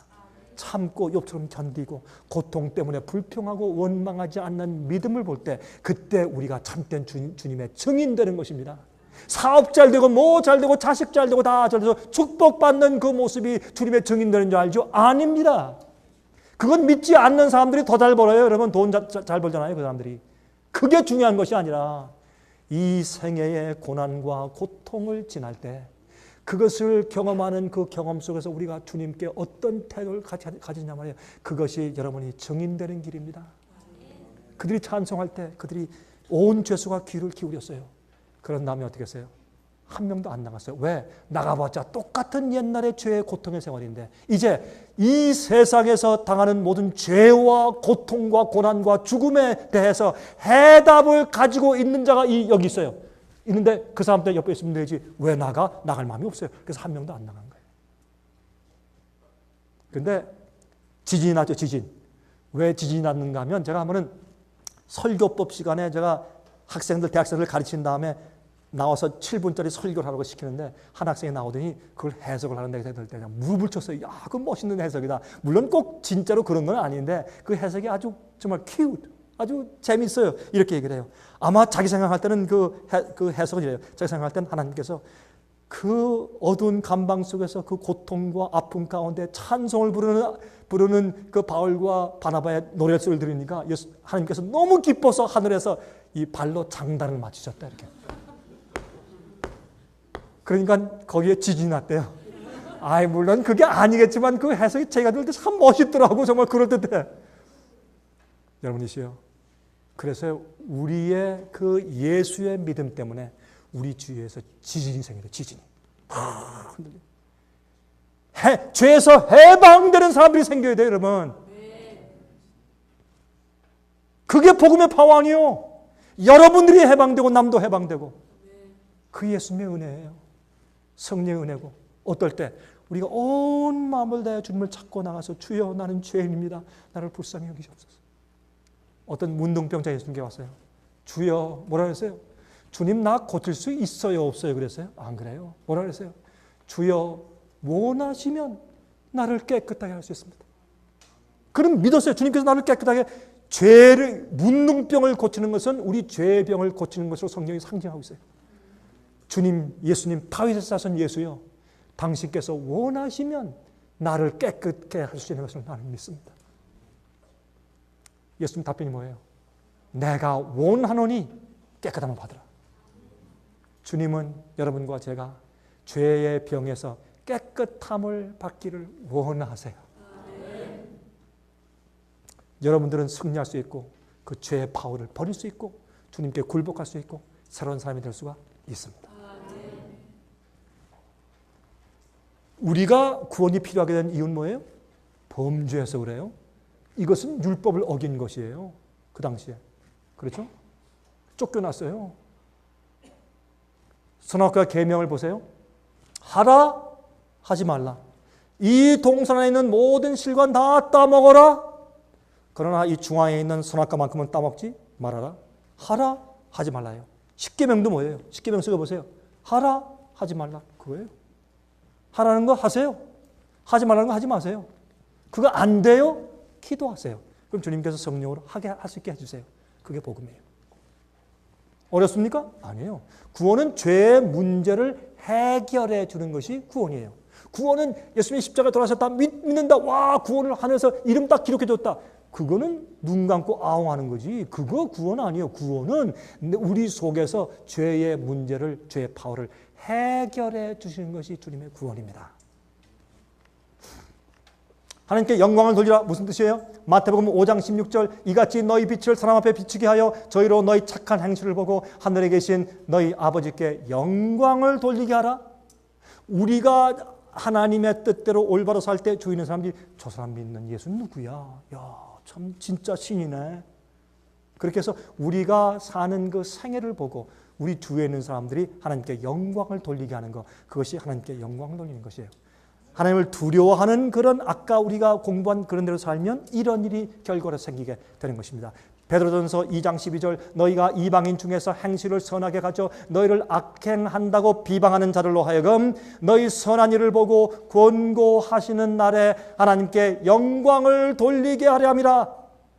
그렇죠? 영광을 돌린다는 것은 무엇입니까? 하나님께서 말씀하신 대로 사는 열매가 있을 때 남들이 우리 때문에 하나님께 영광의 찬송을 돌리게 돼요. 그게 하나님께 영광을 돌리는 일이에요. 이것이 뭐예요? 첫 번째 경고하시는 영원한 복음에 대한 해석이란 말이에요. 요한계시록 19장 7절 8절 우리가 즐거워하고 크게 기뻐하여 그에게 영광을 돌리세 어린 양의 혼인 기약이 이르렀고 그 아내가 예비되었으니 그에게 허락하사 빛나고 깨끗한 세마포를 입게 하셨은즉 이 세마포는 성도들의 옳은 행실이로다. 이게 뭐예요? 믿음으로 얻은 의의 옷이에요. 그것을 뭐라 그랬어요? 성도들의 옳은 행실이에요. 이 옳은 행실은 변화된 품성인데 이건 우리의 힘으로 불가능해요. 하나님께서 주셔야 돼요. 주는 것은 우리에게 그저 아웅하고 씌워주시는 것이 아니라 내 속에 주시는 것이기 때문에 내 속에서 변화됨으로 의롭게 만들어지는 파워예요. 그게 복음의 능력이에요. 이 천국 복음이 모든 민족에 증거되기 위하여 온 세상에 전파되리니 그제야 끝이 올 것이라. 마태복음 24장 14절. 그렇죠? 예. 갈라디아 1장 7절부터 9절 보시면 이런 말씀이세요. 혹 하늘로부터 온 천사라도 우리가 너에게 전한 복음 외에 다른 복음을 전하면 저주를 받을지어다. 사도 바울이 바로 지금 우리가 공부한 영원한 복음, 그 참된 복음을 가르쳤어요. 이 복음 외에 다른 복음을 전하면 저주를 받는다. 그건 성경의 참 복음이 아니기 때문에 그렇게 사도 바울이 말했어요. 그러니까 예수의 참된 복음 말고 다른 가짜 복음도 있었다는 것을 우리가 알 수 있습니다. 로마서 1장 16절 복음은 하나님의 능력이에요. 파워예요. 우리가 예수님을 영접할 때 그 이름을 믿는 자들에게 하나님의 자녀가 되는 권세를 주었어요. 파워예요. 그것은 하나님의 아들과 딸처럼 살 수 있는 파워를, 능력을 우리에게 주신단 말입니다. 주님께서. 감사하십니까? 자, 그래서 로마서 6장 14절 죄가 너희를 주관치 못하리니 이는 너희가 법 아래 있지 않고 은혜 아래 있습니다. 이 얘기를 가지고 자 봐라 법 아래 있지 않고 은혜 아래 있으니까 법을 지킬 필요 없다는 뜻이 아니냐 이렇게 또 엉뚱하게 해석을 해. 그런 뜻이 아니란 말이에요. 우리는 법 아래 있지만 않다는 얘기는 법이 우리를 정죄하는 입장이 아니고 은혜 가운데 있기 때문에 법과 일치된 마음을 가지고 있고 자연히 법의 그 정신을 내가 이루고 있다는 뜻이에요. 법 아래 있지 않아요. 법의 정죄를 받지 않고 심판받지 않고 은혜 아래서 주님의 은혜 아래 있어요. 은혜는 성령의 능력을 말하는 것이에요. 은혜는. 18절 죄에게서 해방되어 의에게 종이 되었다고 성령은 선포하고 있어요. 20절 너희가 죄의 종이 되었을 때는 의에 대하여 자유하였느냐. 그렇죠? 22절 그러나 이제는 너희가 죄에게서 해방되고 하나님께 종이 되어 거룩함에 이르는 열매를 얻었으니 이 마지막은 영생이라. 우리가 거듭나고 구원받지요? 그 구원은 아직 영생이 아닙니다. 그 구원의 경험을 통해서 의를 유지하고 주님 의를 경험하는 것을 유지하고 성령의 열매가 아름답게 맺혔을 때 그 거룩한 열매 마지막이 무엇이라? 영생에 들어간다고 성경은 말씀하고 있는 것을 볼 수가 있습니다. 로마서 8장 4절 육신을 쫓지 않고 그 영을 쫓아 성령을 쫓아 행하는 우리에게 율법의 요구가 뭐예요? 지키라는 거 아니에요? 이대로 하라. 안 하면 죽는다는 거 아니에요? 이거 성령을 쫓아 행하는 우리에게 율법의 요구를 이루어지게 하려 하심이니라. 아멘? 예, 성령으로 그 요구가 이루어지는데 예수님 속에서 이루어지는 거예요? 우리 속에서 이루어지는 거예요? 우리 속에서 성령으로. 그렇죠? 그렇게 설명하죠. 죄의 문제는 우리 마음속의 병입니다. 우리 마음속에 하는 병이에요. 그래서 죄의 문제를 해결하기 위해서 하나님께서 세 가지 단계를 주셨죠. 성소뜰의 경험, 성소의 경험, 지성소의 경험. 그것이 거듭남과 그 다음에 우리의 성화의 경험과 나중에 온전하며 나가는 경험이죠. 자 보세요. 그런데 이 성소 제도에서 보세요. 성소뜰에 들어가면 번제단이 있어요. 번제단은 뭐예요? 예수님의 십자가를 상징하지만 동시에 우리가 어떻게 해요? 거기서 주님과 함께 죽고 태워져서 번제로 바쳐지는 것이에요. 나의 완전한 굴복을 말하는 것이에요. 그렇죠? 그리고 그 다음에 어떻게 해요? 씻어요. 피를 흘린 것을 여기서 씻어. 그리고 성수로 들어가요. 성마의 경험 가운데 들어가요. 그런데 이런 말씀, 요즘에는 이걸 바꿨어요. 교회에서 복음을 변질해서 바꿨어요. 어떻게 바꾼 줄 아세요? 보세요. 제일 처음에는 양에게 손을 얹고서 죄를 고백하는 진정한 회개 경험이 있어야 돼요. 성소들에서 피를 흘려야 돼요. 예수님의 피를 흘리시면 믿어야 돼요. 그런데 우리의 구원은 죄를 미워하고 의를 사랑하게 만들었어요. 우리의 구원은 죄를 미워하고 의를 사랑해야 우리 속에서 구원이 이루어져요. 이것은 우리 힘이 아니라 성령으로 우리 속에서 이루어지는 것이죠. 자, 조금 더 보여드릴게요. 성소제들을 어떻게 바꾸고 있는가. 보세요. 율법이 육신으로 말미암아 연약하게 할 수 없는 것을 하나님은 하시나니 성령께서 내 속에서 그걸 이루신단 말이에요. 그런데 계속 가십니다. 이것도. 그러니까 여기 아까 요 로마서 8장 14절 무릇 하나님의 영으로 인도를 받는 그들은 곧 하나님의 아들이라. 어떻게 해요? 아들은 권세를 가지고 있어요. 뭐예요? 주님의 뜻대로 살 수 있는 파워가 내 속에 들어왔다 그 말이에요. 자, 시간이 없으면 제가 이제 곧 끝내야 되겠어요. 그래서 그것을 요한계시록 12장 17절에 어떻게 말씀했어요? 용이 여자에게 분노하여 들어가서 그 여자의 남은 자손 곧 하나님의 계명을 지키며 예수의 증거를 가진 자들을 더불어 싸워요. 마귀는 이런 자를 미워해요. 참된 영원한 복음을 경험한 자들을 미워해요. 그 영혼들이 나가서 어떻게 해요? 마지막 추수 사업을 할 참된 적이들이니까 마귀는 요 사람들을 미워해요. 계시록 14장 12절 성도들의 인내가 여기 나니 저희는 하나님의 계명과 예수 믿음을 지키는 자니라. 이렇게 결론 짓고 있어요. 요한계시록은 우리 복음에 대해서 오할 필요가 없어요. 성소의 디자인 여러분 아마 제 테이블 등에서 다 보셨을 거예요. 그렇죠? 이건 성소 뜰의 중심은 번제단이에요. 그 두 번째 중심은 지성소의 법궤예요. 그러니까 회개의 목적지는 어디예요? 하나님의 계명을 순종하는 것이에요. 그거 아니면 회개할 이유가 없어요. 회개해서 주님의 뜻대로 사는 사람 만드는 것이 주님의 구원의 계획이란 말입니다. 자, 보세요. 이 성소에 들어가면 제일 먼저 어떤 경험을 해야 돼요? 우리가 깨어지고 굴복하고 우리 온 마음과 뜻과 정성과 우리 목숨과 육신을 주 앞에 묶어 바치는 굴복의 경험이 있어야 돼. 번제단의 경험이 있어야 돼요. 그 다음에 씻어서 들어가야 돼요. 그런데 교회에서 어떻게 복음을 바꿨어요? 이걸 바꿔버렸어. 먼저 씻으면 돼. 들어가서 세례 먼저 주고 침례 먼저 주고 무조건 교회 오세요. 몰라도 무조건 와서 예수 믿으시오. 다 들어오라고 하면 교회 다니다 보면 언젠가 됩니다. 돼요? 잘못된 복음을 듣고 깨닫고 들어온 사람은 절대로 변화가 안 돼요. 그렇게 오해하고 교회 들어오죠? 교회에서 더 악하게 돼요. 절대 변화가 안 돼요. 그래서 씻고 무조건 들어오라. 그 다음에 굴복하는 번제 경험이 나중에 온다. 아닙니다. 성경은 그 반대로 설명을 해두었습니다. 나중에 번제단까지 없애버렸어요. 씻으면 다 구원받았다 이렇게 해버렸어요. 예수님의 십자가를 믿느냐? 믿고 보혈로 죄를 씻었냐? 씻었습니다. 믿습니다. 구원받았다. 그리고 어디를 들여보내? 하나님 앞으로 들여보내. 그러니까 가서 하나님의 임재 앞에서 영광의 불 앞에 타 죽는 거예요. 이해하시겠습니까? 하나님께서 구원하시는 복음의 제도를 변질시키고 바꾸어 놓았어요. 그거 하지 말고 원래 복음 변치 않는 영원한 복음으로 돌아가라 하는 것이 마지막 시대에 주님께서 주시는 첫 번째 경고의 기별이란 말이에요. 예? 이거 안 하면 큰일 나요, 여러분. 이거 안 하면 가짜 복음으로 구원받을 자가 한 명도 없고 이것을 우리가 세상에 전파해서 모든 사람들이 이거 듣고 깨어날 수 있도록 하는 것이 우리 사명이에요. 이 영원한 복음, 이 첫 번째 경고 때문에 사람들이 테스트를 받고 자기 운명이 결정지어져요.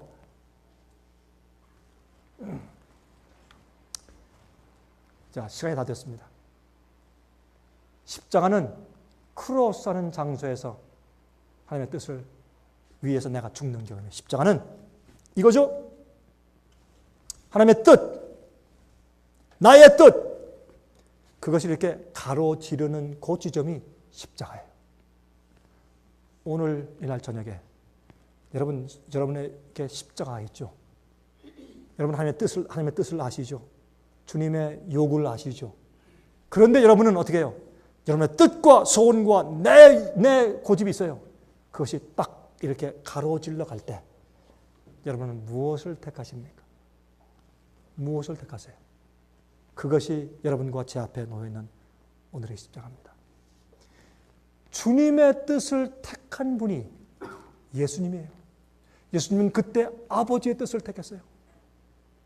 나의 하나님 어찌 나를 버리십니까?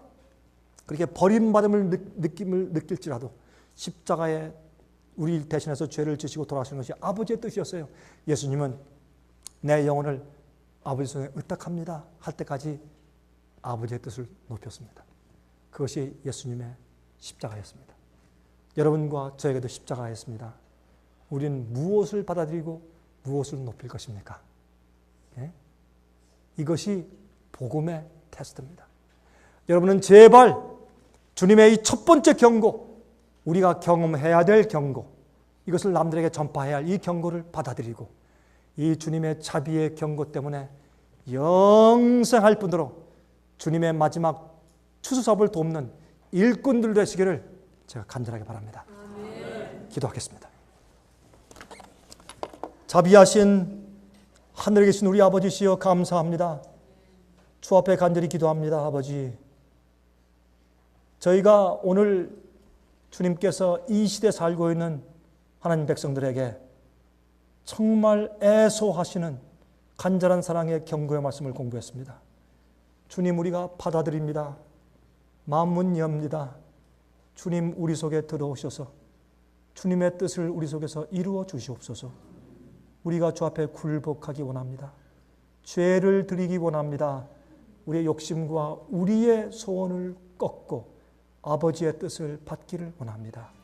저희를 도와주시고 우리가 주님과 함께 죽고 부활하여 주님의 일꾼을 되게 하시옵소서. 이 복음을 올바로 경험하고 많은 영혼들한테 가르치는 주의 종들로 삼아주시옵소서. 살아계신 예수 그리스도의 귀하신 이름만 의지해서 간절하게 기도합니다. 아멘.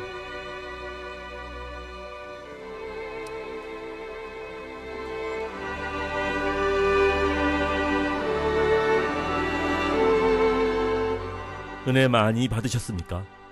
생애의 빛은 각종 미디어, 즉 출판물, 텔레비전, DVD, CD, 그리고 웹사이트를 통하여 복음을 전하는 미디어 선교기관입니다. 생애의 빛 선교 사업에 대해서 좀 더 자세하게 알기 원하시는 분들은 웹사이트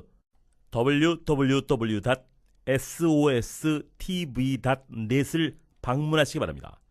생애의 빛 웹사이트에는 지금까지 나온 모든 월간지와 DVD, 텔레비전 방송물들을 누구나 무료로 보실 수 있도록 준비되어 있습니다. 생애의 빛 선교 교재들 중에서 원하시는 책자나 DVD가 있으시면 무료 전화 877-704-1004 877-704-1004번으로 신청하여 주시기 바랍니다.